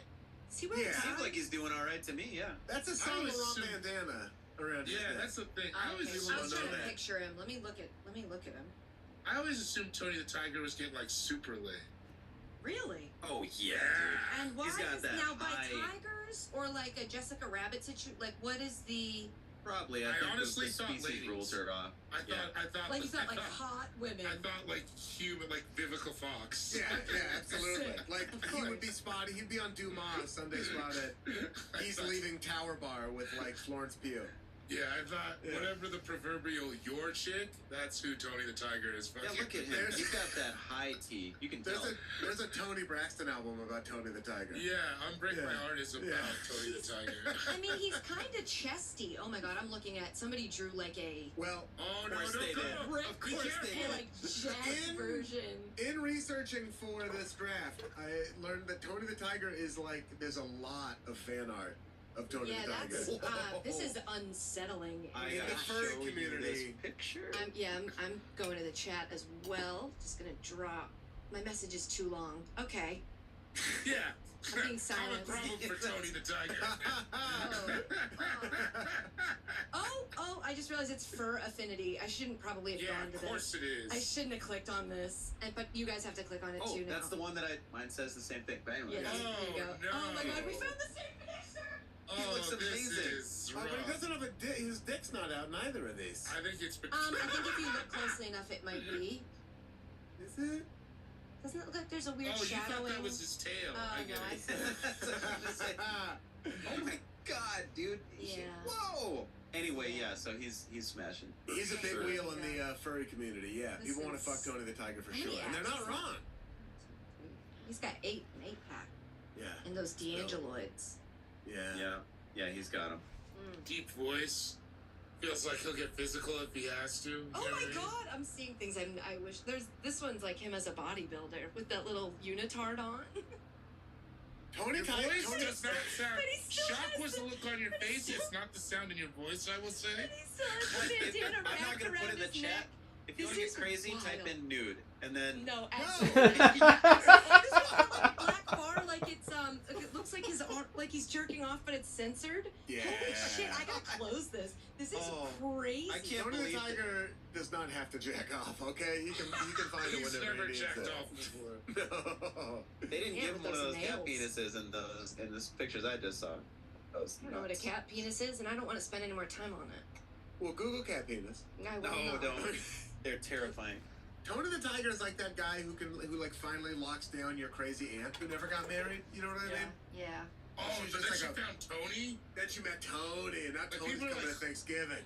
But you see Tony at like the grocery store with your friends, and they're like, "Who the fuck is that?" You're like, "That's my ex-boyfriend Tony. That guy rules." Yeah, he's awesome. He's And great. then you're like, how'd you do that? And then you find out he was in San Quentin for like 25 years. Oh yeah, he's like the dad. But he's fine. He made it out. You know. Well, because he didn't talk. He's handling himself okay. Yeah, he didn't do anything, but he was there when a crime was committed, and he didn't dime anyone out. Right.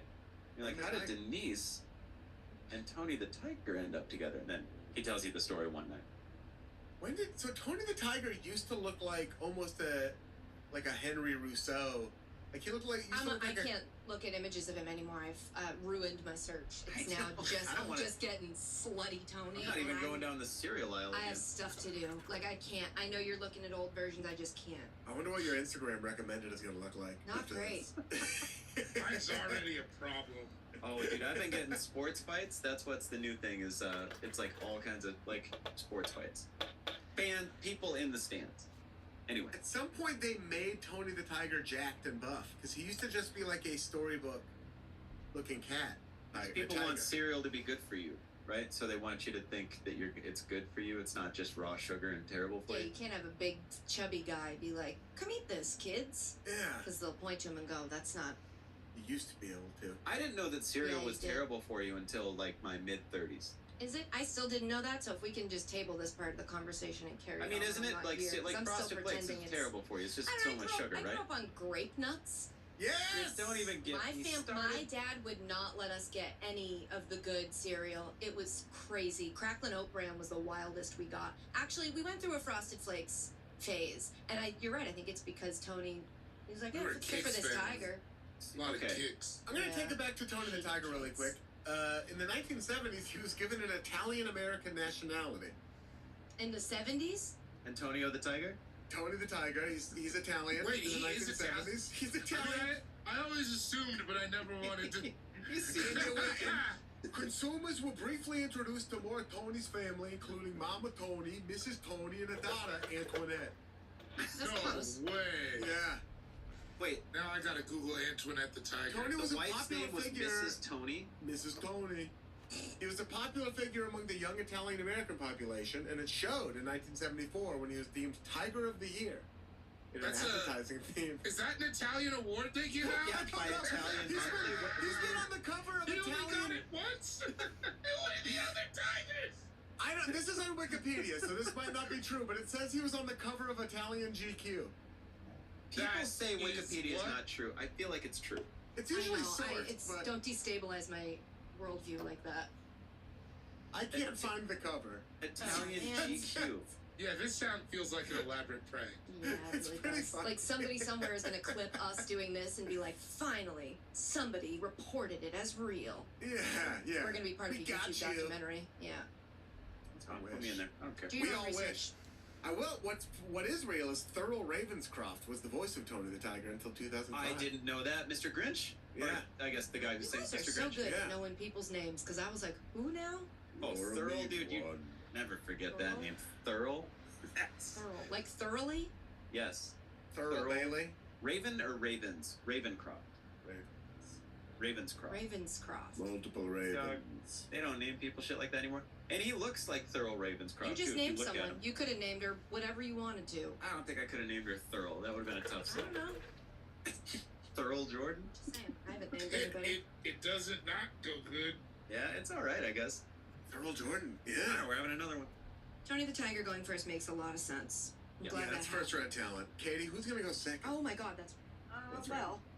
Who's gonna go second? I'll tell So you. many who to it choose is. from on your list. So many, and I'm gonna have to go. So me here. I'm gonna go with. Yes, you. I'm gonna take Fred Flintstone.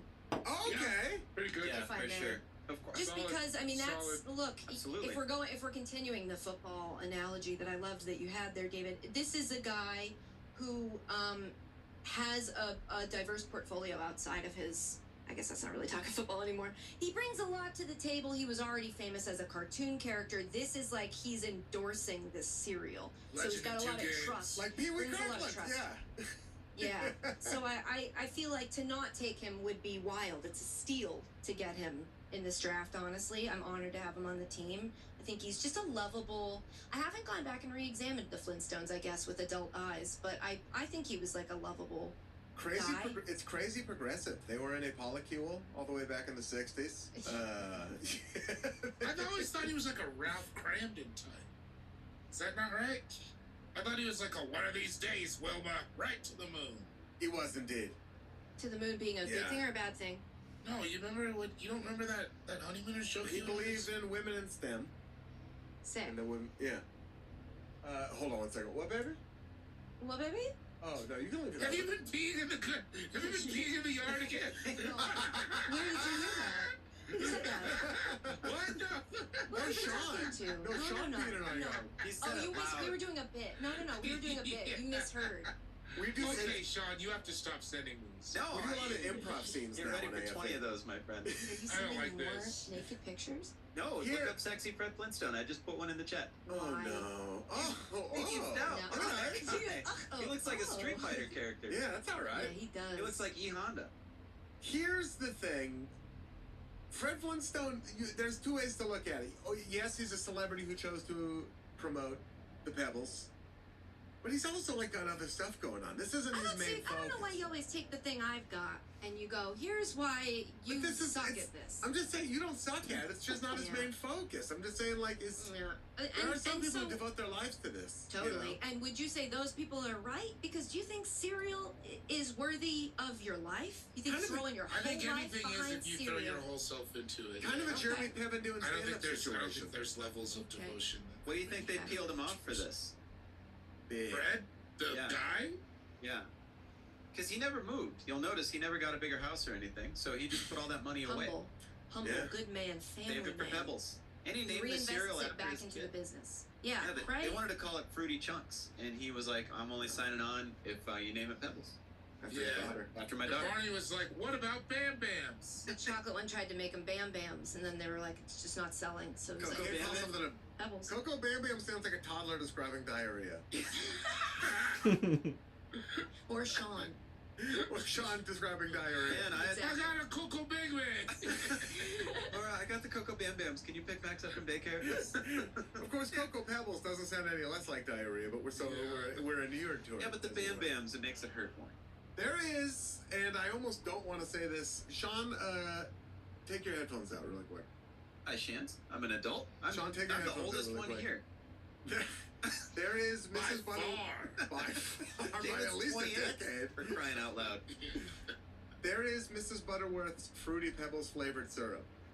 Oh, who are you talking to? Yeah. I Okay. see it all the It time. is? I haven't got it. Have you know I the see best it all use the of time. the best use of Fruity Pebbles is if you go to one of the like Pinkberry type places and you get their like yogurt flavored frozen yogurt and you do like fruit and like maybe a little mochi and then you do Fruity Pebbles and it gives you the little crunch and the flavor. Ooh, it's tasty. Also, just in a bowl with milk. See, I don't. They're too thin. You gotta eat them too fast.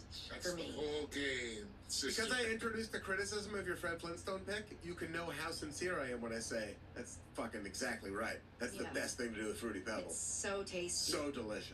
Such a It's a nice great idea. treat. And Oh, thank you Pebbles to rule, Fred, man. my pick, for that. Just more concerned with cartoons. But Sean Jordan, time for your first pick. Lucky the Leprechaun.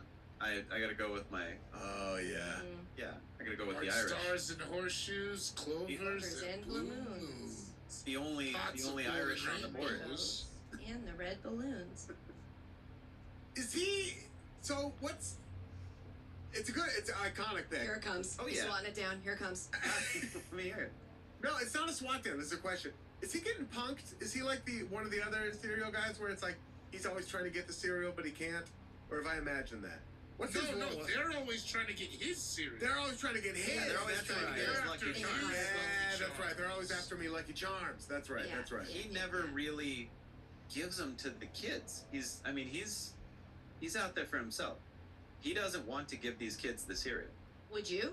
You want to give up your treasure? No, welcome. That's mine. I've now dropped So, something but then in the chat. the hook there is that we get it. We can just buy it in the store. How lucky are we that we don't have to chase down this mischievous man who does not want to give me his treasure? Somehow the treasure is here in the Right. box, so we have to buy it. What, $2?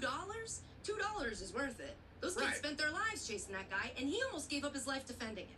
We don't have to So- rob a leprechaun to get Well, this that's cereal? the thing. Seems like a Great. bargain. Mom, buy 2 boxes. Ireland is a stand your ground country, so it's surprised none of those kids ever get shot. You're goddamn right we are. Now, Also, a great cereal. I used to love Lucky Charms. Oh, yeah. So that's good when I would go to my friends' banger. houses who were allowed to have that. When we were down Oh. bad, Marshmallow Mateys. Sure. Oh yeah, in the bag. Those are the ones in the bag. because Yeah. you could eat all the cereal part like it was good for you, and then you saved all the marshmallows, and then you could have 3-4 For just trade? spoonfuls of Or- just marshmallow. Yeah, I would for even trade. argue that sometimes I would get in, like, I liked them before they got, sorry to say the phrase, I liked them before they would get wet. I like to eat them when Yeah. they were freeze-dried and crunchy. And Yeah. sometimes when they got wet, they'd get too slimy. And then you're like, Yes. no, don't Here, I'll rehydrate. contradict. Let me crunch on it. They Let me get very contradict what I slimy. said last week because I love cereal, and cereal, I don't think you get a wetter food than cereal. So I think you like wet food. I think you just don't like what you don't like. I wish we hadn't brought that back up because I am Maybe you so confused by this take of you not liking Yeah. wet food. I cannot figure out the parameters. Maybe you don't like the and word it's wet. stressful to me. I don't like the word wet. What about wet? Like a whetstone? Yeah. No, I don't. Did you guys look at sexy leprechaun that I put in? Soxy. Soxy leprechaun. Very different. Do not type that in. The Soxy Do not type that leprechaun. in. Not gonna like what you find. That's not a very sexy leprechaun, the one you dropped in the chat. The only option they gave me It that would was be a stretch. cute. They go nuts with the girl sexy leprechauns, but Oh no, that's not for me. No. no, yeah, I didn't. Oh well, here's a sexy dude. Anyway, If you want to see this stuff, I always just thought they Google were supposed sexy to be- leprechaun. I thought you were Yeah. looking up the sexy specific mascot, I'm not trying. just any leprechaun. No, I Okay, did. It I just doesn't typed in exist. So just tell Lucky- the truth, Lucky because the it's hard to leprechaun. find erotic content about Lucky the leprechaun, and I actually think that reflects positively on us as a society. I'm proud of us for that. we needed one W. Nobody also- Nobody fill that hole, please. Or should we fill that hole No. and fucking retire? Oh wait, I Yeah. like that last part. Yeah. Should we become a sexy cartoon or cereal mascot depository? We can write. We can write erotic fiction. We can commission art. You know what I mean? We could maybe even fund a movie. I'm Yeah. terrible at writing erotic fiction. Every time I did that show, I would actually I was love so to read bad it. at it. I was so bad at it. I had Yoshi one time, and all I did, I was like, "Yo, she be bang." That's all I did was like puns on Yoshi, like "Yo, she be banging," and I was undefeated. Yeah, I lost once. I lost one, but I was pretty good. I got a 1-1, and it was I think I had Frasier, and all I did was the whole thing was about sweaters being laying around. Like, let me move all these sweaters, and we can watch a sweater document. It was all about sweaters. That one. I had a won. Family Matters one, and it got. What are you guys talking about?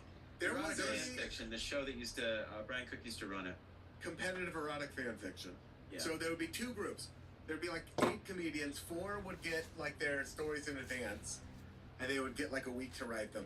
And the other 4 would get their suggestion at the very top of the show, Oh and they my would have to God. go off for like half an hour to write an erotic story. What and did they you come have back to and do rate them wrong at to the be? end. That's like on the show The Challenge. That would be like what the losers have to do versus the winners. So how did you pick who those It was 4 2 people brackets. You wouldn't compete against the people who had like time to Okay. write. Yeah. were? All right, that's And so you just fun. kind of pick. I always picked the.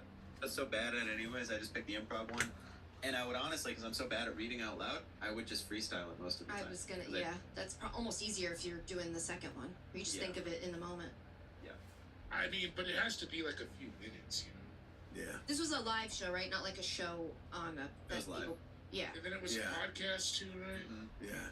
I feel so Better out of the live. loop. Anyway, Lucky the Leprechaun. Lucky the Leprechaun. Not sexy. Not a sexy pick, My but a countryman. solid pick. Not sexy and definitely not insensitive to the Irish. Not at all. They love it. I am taking. I have back-to-back picks here, as it is a Serpentine draft. I am taking. I can't believe we had to go this far into the draft without supporting the troops. I am taking Captain Horatio Magellan Crunch. Horatio Is that his name? Magellan. Yeah, yeah.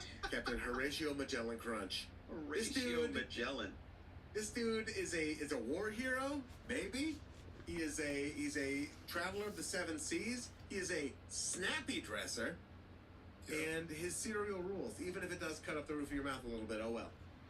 A lot. Yeah. Adam had to have surgery on his mouth because it cut it up so much. Not because of Captain Crunch. Yeah, that's what the dentist Really? said. Yeah, the dentist said the main cause was probably the Captain Crunch. Captain Crunch. It was Every day. probably the Captain Crunch. He'll weigh in.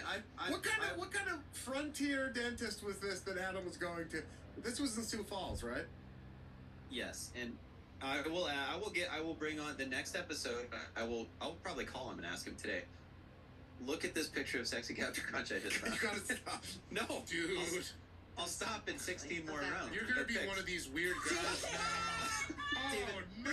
Look at that picture. Stay crunchy on his underpants. This sucks. This rules. That mustache rules. Oh my god. His underwear man says stay crunchy. He looks okay. so hot. You don't have to stop, but we do have to. Isaac, we have to post all these to the Patreon. I'll figure out where Isaac may help you, but Okay. I mean, I'll figure it out. I don't know if they really do want to see it, but Yeah, they Yes, do. they I think do. the imagination yeah. is enough. They don't want to have to Google it. That Nobody way. Yeah, wants to okay, say they well, looked, but Just let them see Incognito it mode. quick. Incognito mode. now I'm doing it all on main, whatever. baby. Oh my god. They've gone this long without jacking off to Captain Crunch. They've suffered enough. The user who made this, her username is Be Cocky. Yeah. I can't believe there's no reference to the captain's berries in that photo. Oh, Oh, it's Crunch. all, Oops, Remember when nothing they but came out berries. with oops, Captain's he's all Crunch buried. berries? Oops, he's all buried in your ass. Come What about on. that? Come What, on. what about that? Hey, come on. What about that as a thing to say on a podcast? Hi, you had a brand new baby Hey, boy, come on. and we just have to tell you it's oops all berries. He doesn't have a penis. He has 19 testicles. it's all berries down there. He's not gonna be able to do anything with it. We want you to know, though, that all berries is not a mistake. It's just No. Beautiful, actually. God got the we say paintbrush out. woo all berries. Yeah, we used to say oops, but we realized that was insensitive. Now it's yes, all berries. All right. When God made the captain, she decided to give him all berries. Nice. Oh, what an ally. Now, to swat down your pick, if I may, You're coming up the captain? Get a him. little. The That's captain. not I miss. best not miss. Captain. Captain. So, he's kind of stolen valor. How? Because if you note, as the Wall Street Journal and Washington Times both did in 2013, the 3 stripes on his uniform indicate the rank of commander Yeah. rather than the 4 that typically denote the rank of a captain. In whose So- army? He's calling himself a captain. In whose army, Katie? The Wall Street Journal also reported that the That's U.S. not- Navy had no record of crunch, liberal. no record of crunch at all, and that the Naval Criminal Investigative Service, NCIS, was investigating him for impersonating a naval officer. He's not an American naval officer. Yeah, They that's don't where dress I'm like at. that. He's from another country. That guy's for sure serves in the Queen's Navy. Yeah, he's on the Yeah. HMS Crunch and stuff. Yeah. Why would he only ship his product over here? They don't have him over there. You don't think they have Captain Crunch in England? I don't think they did I don't think he started there. They have left. He had they to have start out of market and then gain fame and then come back. They have Lieutenant Crunch. Work for then sink. You know? I had a name, but I'm not gonna. Don't bother me until I've had my bowl of Lieutenant Crunch. It'd be Lieutenant Crisp over there. Don't even talk to me until I've had at least 3 bowls of Lieutenant Crisp. So anyway, I'm just saying your guy's kind of like I think what I read there was war criminal. Well, Just saying. Put the milk in and then go away for a while. I like it soggy. Put the Careful, milk that's in how and you- leave, I said. That's how you Leave got the it first one. whether you're eating it, by whether the you're eating it door. crunchy or soggy, Lieutenant Crisp has anything you could ever desire in a breakfast scenario. Yes, I find it way better soggy. What was Captain Crunch? Is it Tasty? rice? I thought it was corn puff. I thought it was sugar, Corn dude. and corn and oat cereal. Okay. I just think all this stuff is like formed, like shaped sugar. Oh, hard shaped actually, sugar. it's called Golden Nuggets in the UK. Ooh. The taste has been described as similar to the UK and Ireland cereal Golden Soggy Nuggets. Lieutenant Gold. Lieutenant Crisp is a bowl of dehydrated baked beans and boudin noir. Bro. They love beans over there for breakfast. Bean-ass breakfast eaters. It's crazy. Oh, Pina that's- colada, motherfuckers. Yeah, but Pina colada got a lot of traction. We're so far ahead. I it's like they're all surprises to me when people are on the on Instagram when the episode comes out. I forgot all about Pina colada, so shout out. You feel like pina coladas. Captain Horatio Magellan Crunch is my first pick. Undisputed great pick. Katie even loved it. Time for my second pick. Okay. Well, yes, I have to go get this dude right now because I could not live with myself if I didn't have him on my team. Because a lot of these mascots, they're hyperactive, they're like geeked out, they're tweaking, and I need me a cereal mascot who's laid back, coming in like molasses pouring out of a jar, just smooth. I'm taking Sugar Bear. Damn! I thought I was gonna be able to get him. No way. I thought I was gonna be able to get him. This dude is laid back. I looked up Sugar Bear and there's some dude Anxiously named- awaiting sexy Sugar Bear. Yeah, I had sexy already loaded up. It's Sugar Bear is already- gonna be tough. Maybe put it in quotes and write the name of the cereal next to it. Which cereal was Sugar Bear? Sugar Bear? It was not Smacks. Golden Crisp. Sugar Crisp. Sugar Crisp. Sugar Golden. I thought it was called Golden Crisp. It might have been a Maybe it's Golden called Crisp. Golden Crisp. It probably is. They probably changed it to Golden Definitely Crisp. is now. Yeah. Hey, everybody, my name's Sugar he's sexy. Bear. Golden Crisp, yeah. The bear, the weird looking bear. No offense. You didn't think he was cool, Katie? No. Nuh-uh. What? Are you looking? That's Oh, he's nice. so cool. Are you looking at the sexy version of Okay, him? Josh. Everybody see the Come on. sexy What do we version. got? Look at his amazing. eyes. He looks like he just got done. Assless chaps? Oh, no, well, at least he's wearing jeans under those. Yes. Those jeans weren't on 10 seconds before that Aren't all photo. chaps assless? Yeah. It says, Yeah, see, I think look, they're- it came with text. Oh, and there's a bunch of, not to name pics, but this girl's got a lot. It's a series. At Brekkie Fest, the festival of breakfast, you encounter a series of rooms that lead from one to the next. Each room is themed around a breakfast and contains the breakfast daddy or daddies Ooh, daddy. that will teach you about their breakfast treats. sure. At the fourth Mamas? doorway, you are greeted. Sorry, guys, no. At the fourth doorway, you are greeted by Sugar Bear. He has everything you need, but you still can't get enough of that golden crisp. Mm-hmm. And I just wanted to give credit to the woman who wrote this, or man. It's a woman's picture, but who's to say? But I realize it's probably not a word that is appropriate to say. Her username is Bikaki, and I you said can that. find I her. said that. Oh, you did? I wasn't listening. Yeah, I could tell. Sugar Bear has a sweater that has his own name on it. That's fucking. I'm That's already fucking in. slick. He has a cool song. Can't get enough of that sugar crisp. Or It's can't golden get enough crisp. of that golden crisp. Oh. Whichever way you want it. Thank He's just slick. He's laid back. It is a quality that is rare in cereal mascots. To be fair, I never liked the cereal. No, it's not about It's the not cereal good. for me. What Yeah, is I the get difference between it and Smacks? Oh, the cereal's great, dude. Smacks is rice. I think everything's rice. I don't think there's a huge difference between this and Honey Smacks. Honey Smacks, the other one you're talking about? Yeah, I thought they were With called the- Smacks. Openly saying. Well, we won't name. No, we won't, we're I'm just not saying Smacks. I'm just saying we the have cereal, to talk baby. about cereal when it looks like the same cereal. Yeah, I think they are similar cereals. Yeah, I always thought so too. I think they're like, I love that cereal then. yeah, like whatever, McDonald's and Burger King. I think That they're was just- one, the texture I never liked. Well, a big part of this is like the bowl. I mean, I know we're drafting the mascots, but like when you break it down the cereal, like what is the milk like after the cereal? Yeah, that's true. And this is one of the best because it's like That's honey true. ass milk, which is dope.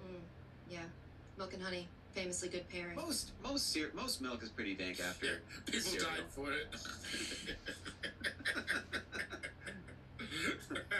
Just wandered around the desert looking for it for years. Mm-hmm. Oh, Just like Sugar that Bear, lucky Sugar Bear was in a leprechaun. musical group? Sorry. I'm reading all about Sugar Sorry? Bear. Oh, he can rap? He was in a like a doo-wop crooner group That makes sense too. called the Sugar Bear. What? Yep. And you guys think he's cool still? Yes. Yeah, I've always thought he Yeah. was Even cool. cooler. He's so cool. They still make it, right? All right. Don't talk yourself out of enjoying Sugar Bear just because I criticized your pick. Don't do that to yourself. All right. Yeah, he rules.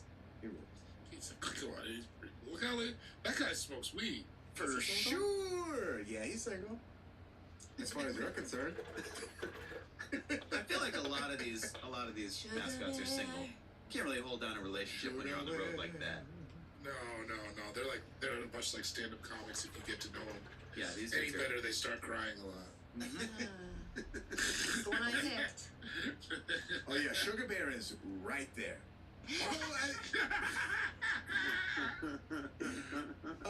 Sean, time for your second pick. I'm going bang for my buck on this one, and I get 3 for the price of 1. Oh yeah. Timeless classic cereal.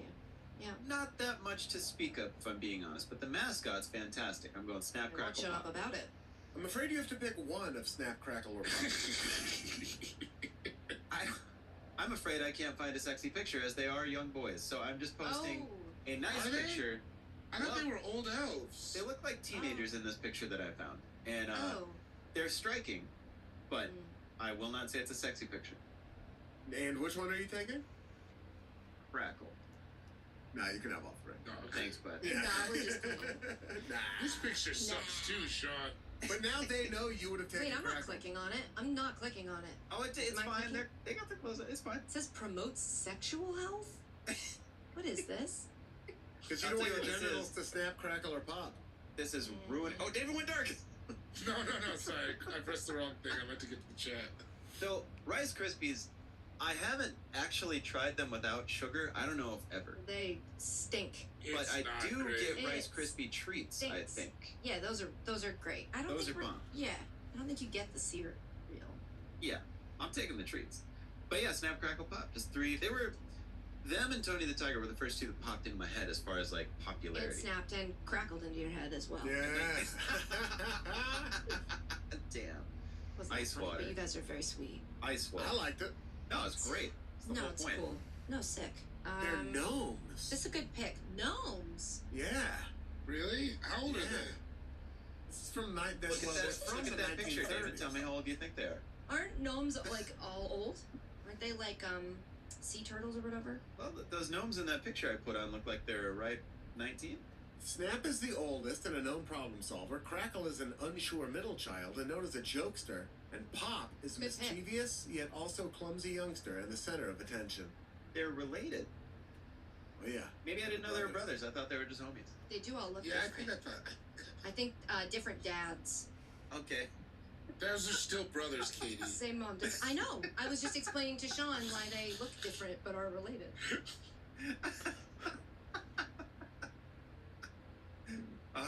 Yeah, Snap Crackle Pop, man. They're they feel like Oh, you just watched Myrtle do the grossest thing she does. I'm so sorry. What'd she do?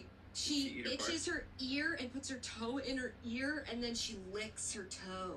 Yeah. Ready? Here it Gotta comes. do it. Here it comes. She's gonna do it. Ian does that. Wait, now it says Here they're we go. Here we go. elves. Come on, take a bite. Yeah, there she goes. Oh, let me get some of that. Damn, dude. Exposed. Canceled. I feel like this is like a Great Depression-esque cereal. Like when did Rice Krispies? Like one of the first cereals, maybe. No. Yeah, I feel like it's really old. Had to have been. Where the alternative was eating If they dirt. came out with that later, that's crazy. That was a bold move of like, you know what? What if we took all the good out and just left the blank paper, published that? See what they say. See what they say. Yeah. Now it's like that's selling neat. someone an ingredient for something that actually tastes good. Hey, with these breadcrumbs, can't Yeah. really eat them, but you can use them to make something you like. 1927. Yeah, that was. It tastes like it. Holy buckets! July 10th, 1996 years ago. Whoa. Man, what a Whoa. bummer. I bet you the box just was nothing.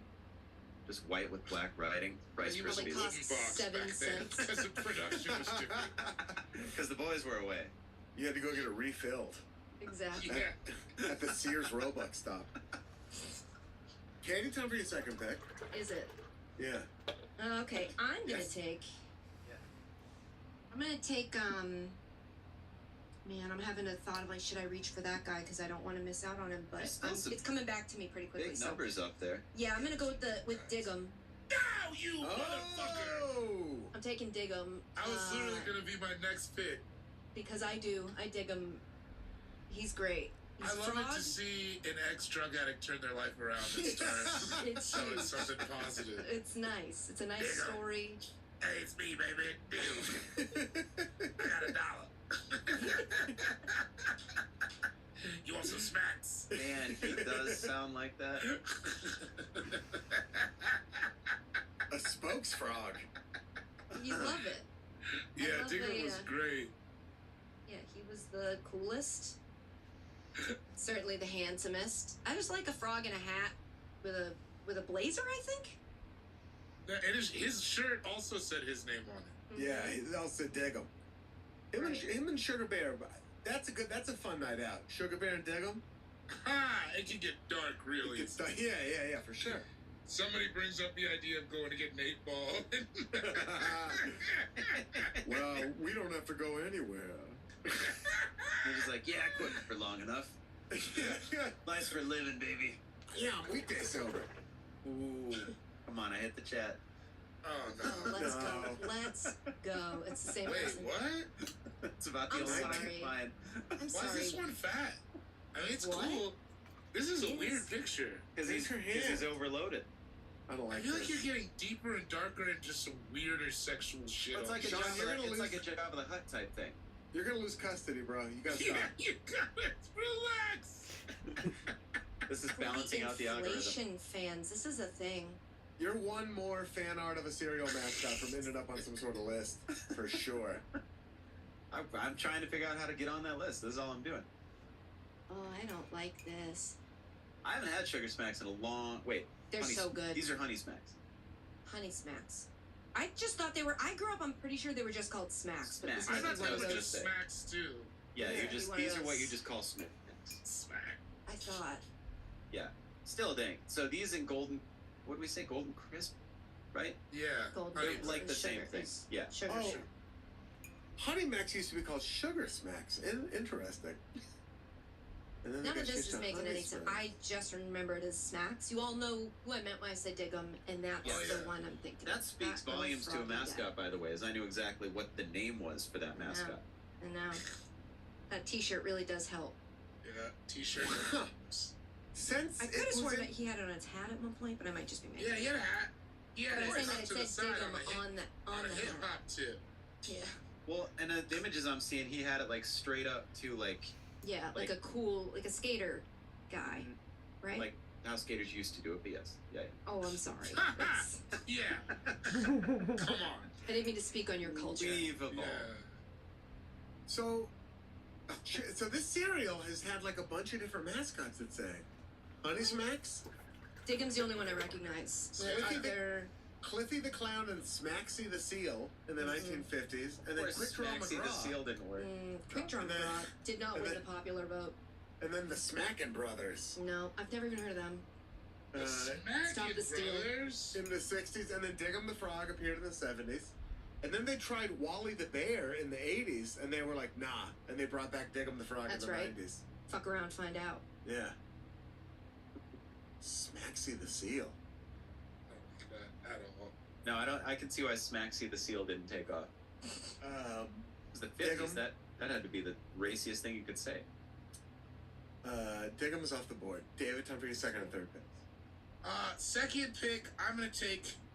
I mean, to borrow from your culture, Ian, I'm gonna take a real mensch. Just a guy, a stand-up guy. We all loved him. Loved the cereal, by the way. Top tier cereal. You could convince your mom to get it even if she didn't like sugary cereals. I'm taking Buzz B, the mascot for Yeah. Honey Nut Cheerio. Oh, Good yeah. pick. Come Probably on, the that best guy. cereal. I mean, It's amazing. it's And he was always just, good. he was always really reasonable. Just, hey man, I got this good cereal for you. Mm-hmm. He knew he didn't have to sell it that hard. Kind Yeah, of the we're Tom, friends, right? kind of the Tom Hanks of cereal mascots, this guy. 100%. Yeah. 100%. No, he was, top tier, real simple guy. I loved it. Yeah, I love a real personable. Like you said, Ian, a lot of these guys they're going OD, they're going crazy. So I like just a real relaxed approach to it. Yeah. Played with All a of lot of Katie's Hort. picks are just like. Yeah. Port, yeah. Not a ton. What was that? Dickhead. What does this have to? Why are we bringing up old shit? What are we talking What'd I about my say? picks? I don't remember You said what I why said. are all of Katie's picks, and then you trailed off. I don't know. That doesn't sound like something I'd say. I don't like this. I'm the nice guy on the pod. He's selling you a cereal that's not good for you, like it's good for you, and that's the So wild wait, are you part. telling me that's not good for me? Because I thought that was good for my heart. It's I thought just we a trusted touch this of guy. honey and nut. Yeah, it's I not a think lot. that's what they're telling you, but I don't It think can it's help the lower case. cholesterol. That's I right. bet not. I bet They it say. doesn't. They always show It old can. people eating it. Just because you feel that way, you also feel like fish is poopy. I'm not listening to you anymore. Fish is disgusting, and that Okay, that's I a And I'm know. not listening to your Let's- feelings at all. that's a fact, my friend. I'm telling you, if in the commercial old people are eating a bowl of it, it's gotta be good for you. Because That's otherwise, what that's I'm wildly irresponsible. It David, almost wait. felt like it wasn't just for kids. Sorry, go ahead. Right. I Wait agree. until you hear this. So, from 2015 to 2016, Buzz B was voiced by Jason Christopher Marsden, who is best known for his voice role as the official voice of the Disney character, Max Goof. What? I That's didn't some think I shit. could like him even better. That's crazy. What a bit of trivia. Yep. I love it. I love it. I'm I mean, so that's glad I David's got shit him. right there too. I'm so Yeah, glad I I mean- got him. Also, one of the taglines for Honey Nut Cheerios is, "Hey, must be the honey!" That's right. Is that I remember really that. one? Specifically remember that. From Oh, I- 2013 to present. Yeah. I remember. Nobody can say no to a honey nut. Oh, of the honey nut Cheerios. Remember? Oh, yeah, that's a good one. Yeah. Mhm. I mean, they are Also, so good. From the hive that's nuts about honey. I don't remember that one. That's not as Yeah, good. that's No, good. that's boo. Excellent pick. I've been having so much fun on this draft that I forgot to give us a break. This show is sponsored by BetterHelp. Now, the holidays are coming up. It's the end of the year, and for me, personally, I look forward to the end of the year, but it's an extremely loaded time of year. For a lot of people, if you look forward to it, you're extremely stressed. I want everything to go well. I want to see all my people. I want to make sure I get the right gifts. I want to spend money on people. I want to show people I care. And on the other end, there's tremendous seasonal depression. It happens to so many people, and it's such a tough thing to have to deal with. My dad's side of the family, we had a death around the holidays, and so that whole side of the family is just, the holidays are really tough for them. And if that's the case, talk to somebody. You know, this time of year, it's a lot. You don't just want to handle all of it yourself. You don't have to do that in any aspect of life. That's the whole reason therapy exists. If you add something new, something positive to your life, it can counteract some of those horrible feelings that you're having, or even just if in a smaller scale, because listen, if you're stressed, you're stressed. If the holidays are going rough for whatever reason, it's only going to benefit you, and it's completely optional. So like I said, time and time again, I've never, ever talked to somebody who regretted giving therapy a try. I've talked to people who tried it for a little while. I've talked to people who have been doing it 10 years plus. So it's always something that you're never going to know unless you try. If you're thinking of starting therapy, just give BetterHelp a try. It's right there. It's right there waiting for you. It's done entirely online, designed to be extremely convenient. Like we always say, it's flexible. It's suited to your schedule. Everybody has different stuff going on. They're aware of that. They want it to work just as bad as you want it to work. You just fill out a brief questionnaire. You can match with a licensed therapist. You can switch therapists at any time for no additional charge because, again, they're in it for you. It doesn't help them if it doesn't help you, right?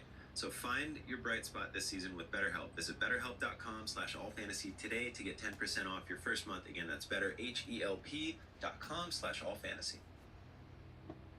And we're back. Welcome back to All Fantasy Everything, already in progress. Not only can you listen to us on All Fantasy Everything, we are also hitting the road. Here's where else you can find us. My name is Ian Carmel, at Ian Carmel on Twitter, Instagram, TikTok, YouTube. Follow me on all those places. And come see me do stand-up comedy in Vancouver, BC at the House of Comedy, November 30th through December 3rd with Sean Jordan. In Austin, Texas at the Vulcan Gas Company, December 8th and 9th. In New York City at the City Winery, January 4th. Philadelphia at the City Winery, January 5th. Boston, Massachusetts at the City Winery, January 6th. Fort Worth, Texas, January 19th through the 20th. In Phoenix, Arizona, with these fellers, doing a live AFE and stand-up February 1st through the 3rd. In Portland, Oregon, at Revolution Hall on March 23rd. Tickets available now for all of those. And you can pre-order my book, T-Shirt Swim Club, a book about growing up fat, being a fat adult, fat in media, that I wrote, and then my little sister, who is a clinical psychologist, responded to every chapter. Real good. Real fun. A blast to read. Pre-orders help so much. I hope you pre-order it. And I'll come up with a better pitch between now and then. David Bory is here. Cool Guy Jokes 87 on Instagram. And where can we see you in person? Not much going on. November 12th, I'm headlining the Denver Comedy Works. And then Thanksgiving weekend, I'm going to be featuring for the one and only Shane Torres at Comedy on State. And then I'm not having much live stuff in December. I'll come back to the January dates. Beautiful. Sean Jordan. Sean S. Jordan on Twitter. Sean Cougar Mel Jordan on Instagram. No live dates. So let's get back to the podcast. Damn. I'll be with you in Vancouver, November 30th through December 3rd. Everybody knows that.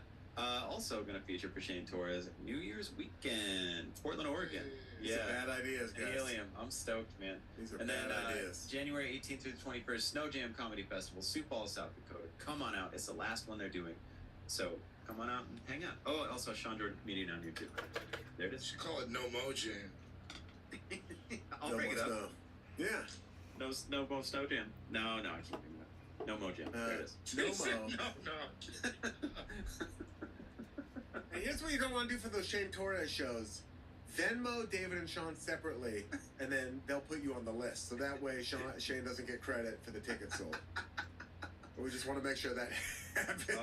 Yeah, I'm excited, man. I haven't It'll seen be him great. I haven't seen him stretch his legs in a while. All Yeah. right. Fucking 90 minutes of everything bagel jokes. All right, let's get back to the podcast. I guess I'm going all reasonable mascots. Another guy who was like, he was real early. He was like, do your own research. You know what I mean? Follow your nose to wherever it goes. Don't take my word for it. I'm out here. I'm flying around. I'm gonna go to him anyways. You follow your nose to the delicious goodness that follows. I'm taking Toucan Sam. Yeah. Nice pick. I can't believe you went this late. Yeah, he's just all around, just a great guy. Originally voiced by Mel Blanc, or Blanc. Yeah, Mel man Blanc. of 1,000 voices. Yeah. Mel Blanc? Is that really how you say his name? It's probably Blanc. I think it is definitely Blanc. I think it was Mel Blanc. Yeah. Either way. I could see why you would say Blanc. It's okay. Yeah, I could. Thank you. Like Matt LeBlanc. Like Matt LeBlanc. Right. Of Friends fame. Toucan Sam. He's a good ass cereal mascot. He's got a big ass nose. Fruit Loops. Oh, Fruit Loops are dope. I man. love Fruit Loops. Another They're different good now. bar, a Fruit Loop bar. Forget about They're it. different now, Oh, though. yeah. We can all agree they're like waxier now. They leave Yeah. your mouth covered in a film that was not there before. Something happened. And the circles aren't as circly. They're like more They like smell good. octagon-y. Yeah, well, that's you follow your nose. It's like the point, right? Follow your nose. They really do though. Like they smell like body wash. They're like the only Look at cereal him, that's- sexy. I know. Isn't he sexy? Yeah, and he plays basketball. Well, yeah. What's I sexy like Chris this doesn't? one better than. He looks like an and one character in this. Yeah. That's not Toucan Yeah. Sam as much as it's just a toucan who plays basketball. Yeah, it does look kind of just like a hot toucan. Yeah. I think that's like the MO for somebody animating said cartoon character. Is that Now there's, like, here's my pitch for a movie. General Mills is gonna back my play. Toucan can't jump. Okay. Yes.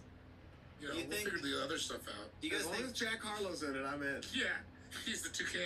Do you think Captain Crunch and General Mills went to like boot camp together? Yeah. Oh, sure. because they're both in service? Nothing. Yeah. No, Yeah, I'm sure. sorry. I like it. I was icing you out. I just want you to know, I was. They talked, not me. No, me. Icing you out. Isaac, how did you feel about that General Mills Captain Crunch It was show? alright. He loved It was it. okay. I loved it. That was Isaac. You loved it? Yeah, I love it. My voice is not that low. I don't know why. I don't know You why. almost had it for a second there. I will say about that impression. I don't know. I don't think my voice is that low. It comes off as a pretty deep register. Seems low to me, man. I I mean, I mine's can go real low if I want to. Whoa, okay. Now bass. Okay. Yeah. Why is it go as low as you can? Oh my god. Yo, that was so bad. That sucked. What the fuck was that? Sean, do you think a low voice is someone who sounds like they live in a basement? I feel like I could hear the Hold on, walls of I your can't. throat. I'm trying. That's about it. What are you doing? As low as I can go. That's as low as I can. As low as I can go. You sound like if the Joker and Kermit had a baby. Twisted. That would be so twisted. Try to make go as low as you can go. That's not even that low of a voice. Yes, it is. It's so breathy. Yes, it is. It's Oh, you can't throw that at me. it's not that low. Man, It's not that loud. Oh, there you okay, go. David. There you go. Yeah. All right, I'll stop. Wow. I can Katie, see you aging Katie. into that voice. Mm-hmm. Katie, can you do an alto? Contra alto? It's as low as I can go. It's this low. It's not very low at all. Low voice. So that's it. I don't have very high either. I kind of live in the same, The mid range. right around here. I'm mid. I'm going to beat you with this crowbar. No. That wouldn't scare me, but you did sound very authoritative. Follow your nose. That's good. Follow your nose. Follow your Or nose. die. Oh, Sean, you got deep there. Follow your Oh God. podcast. Weird Kate. Follow your nose. No. That's what Sean is doing. Why can't I do it?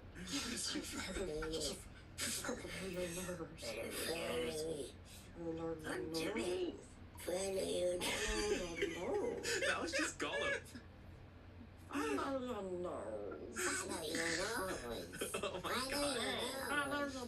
Follow your nose. No toucan. Bad toucan. Follow your nose. Oh, I like that.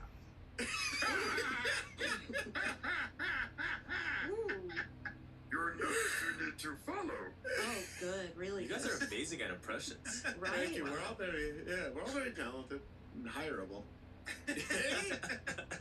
Cover your third pick. Now, again, there's somebody I want.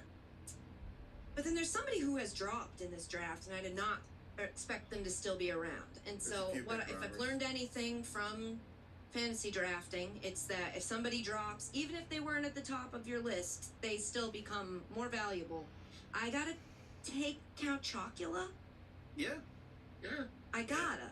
yeah, I absolutely. don't know much about him. I Me feel like neither. That's why I hear feel about kind him of as like a fraud. punchline, more as like a, Yeah, he wasn't like in my list that I want guys I wanted, but I thought he would go early. I mean, he's got chocolate in his name, so just in general, I feel like what he stands for on the surface, our views appear to align.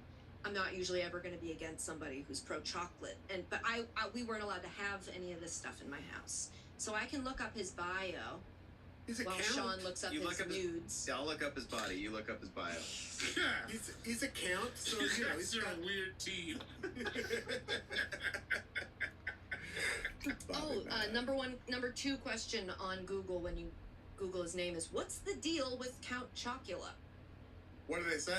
What is the He's deal? part of a quartet of breakfast cereals that were Don't once say the other available ones. Don't say the year other round. Yeah, yeah. I didn't, but now are on the shelves just once a year to herald the return of Halloween. They turned him into a seasonal. Oh I yeah. didn't know that. I didn't Oh, know he's seasonal as he hell. was a spirit Halloween. Whose spot does he take? Probably Kicks. They just make room. They just make room. He's a vampire, an undead servant of evil who preys on the living, but he's fun because he likes chocolate. Mhm. How about that? Yeah, that's Makes sense to me. So He's a count. He's one of the few person of people of He's noble royal. Are you heritage. Yeah, he's a born fan. into countship or whatever, right? or you can Yeah. marry into it, I believe. Yeah. Okay. I don't know. Well, it looks like he just boned into it if you look at that picture. Oh, shoot. Let's take a look. Oh boy. It's got chocolate on his fingers that he's licking off. Oh my god. Oh fuck. Yeah. God, where'd it come from? I hope it's chocolate. Where'd it come from? The chocolate? Where do you think it came from? How come so many of these combine this specific fetish with it appears to they pick two, and then it's a even more specific photo. You know what I'm saying? Like the one where one of them was big, whatever mascot that was. That seems like two fetishes smushed together. That was a and now frog. this one, Yeah. the guy's eating the chocolate on his fingers. That feels like something you'd have to specifically be into. I don't know what to say. Yeah. I found it. I know. I want to be dealing with this for months on my algorithm, so I'm I mean, we doing all the Lord's clicked work. on it. You could have just taken a screen grab. Whoa. There's one that won't. I can't get to translate, but yeah. That's probably good. That's Yeah. probably- Well, abandon the project. We'll abandon Yeah, the I think project. we'll be okay. Count Chocula, excellent pick, seasonal pick. Yeah. But Got chocolate landed, rules, man. landed gentry. Sean, come for your pick. Third one. The Tricks Rabbit. No. Yeah, Silly Rabbit. Tricks are. You're taking all these characters who keep getting punked. Why is the Tricks Rabbit getting punked? What do you mean? It's That's constantly. all it's his entire life is getting The punked. whole thing is Silly them rabbit, not letting tricks are for him, yeah. kids, and then they eat it in front Oh, I of them. suppose Yeah. he never gets his hands on them, huh? You stupid piece Never. of shit. You can't have any of this, you fucking idiot. Rabbit. He seemed like he was always cool with it. It gave him No! something to do. He was never cool with it. it His was life was purpose. torture. I thought that he was bummed out, but I don't know. Yeah, he was bummed out. I Otherwise, remember it'd be a him being like, terrible there's a- selling point for the cereal. I was He like, was it was like Constantly in the tongue-in-cheek. middle of a panic attack. Can you imagine the hell of being told that you can't have something because it's not for you, but your face is used to sell it? Yeah. In those photos where he's on the cover and he has to be like, "This stuff's good," so I hear. Well, I mean, it's not good for you, so they're really doing him a solid. He's probably eating kale instead of Tricks every day. You can have tricks sometimes. Yeah, you can have You him on know? your cheat day. I haven't had Tricks in a long time. I don't think I ever think about tricks. If you got rid of it, I'd be like, fine. Tricks are And maybe that's really because I'm not a good. kid. So Really enjoy I me guess some it Tricks. makes sense. Yeah, I would just Fruit Loops to me are the superior trick. No. I don't know. I was more of a Fruit Loops guy, but you know, Fruit Loops are I more think fun I ate to a look lot at. more Fruit Loops than tricks. But I'm not turning like up my nose at tricks. Sometimes. It's all your Me nose neither. that. Oh, I you know, sort of about speaking in absolutes, like Sean seems to be in all this. All or nothing. Yeah, you don't have a lot of like room for people to just do their own thing. It's right or it's wrong. I just think it's interesting you're taking these tortured characters. I guess I never thought about it. Maybe Guy. it speaks to what I don't know. I always thought they were fun. They're always trying to steal the Lucky Charms guy cereal, and they're not letting this one have any. I wonder if the Lucky Charms guy will ever let the Tricks Rabbit have some of the cereal. He sees his plight, and he's like, you know what, man? You can have some. Fuck these kids. Yeah. Hey, you know what, they have man? enough. Yeah, maybe I'm Cheers picking for those people that kids. hang out together. Like Lucky and the Tricks Rabbit, they're kicking it together. At least they have some friendship. I don't know if any of the other people are hanging With out. these I don't want to bring 3.0. this up because Yes. I know in this current climate, not, it's not great of me to bring this up, but I will say the Tricks Rabbit spends a lot of time chasing little kids around. Is he on Epstein's flight log? We're all I'm just wondering saying, it. I'm just asking questions. Did he show I up? don't have any answers for you. What kind of tricks Allegedly. is he talking about here? They're trying to be lucky tricks. I mean, That's different. they're all getting this shit from Tony the Tiger. He's the one pushing it. Tony doesn't need to push Accusations, anything. allegedly. Tony doesn't really have to push anything. You're right. He lets the It abs comes do the pushing. It comes to Tony. Tony just says they're like, no, I'll get it. It'll be fine. It'll get here. Time for my third pick. I am continuing. Wait, did we do my- Sexy Tricks Bunny? I don't know that we got Sexy Tricks Oh, Bunny. I don't think we did. Yeah. Sorry, while you do Did your you pick. put one in? I put a bunny in the chat. Oh, you did? Oh shit! Oh, here it is. Can we get a bunny in the chat? Okay, that one's somehow he's still a Yeah. His mouse. head. His head is tiny. Yo, he's massive, bro. More like Fix. Fruity Fix? That seems not like right. This dude, Fruity Fix. This dude is, for the listener, a big, just a real buff. Definitely on Deanna Ball. Yeah. Tricks Rabbit. The slogan doesn't work if it sticks. I'd like to see a kid keeping that. The tricks away from that. Bleh.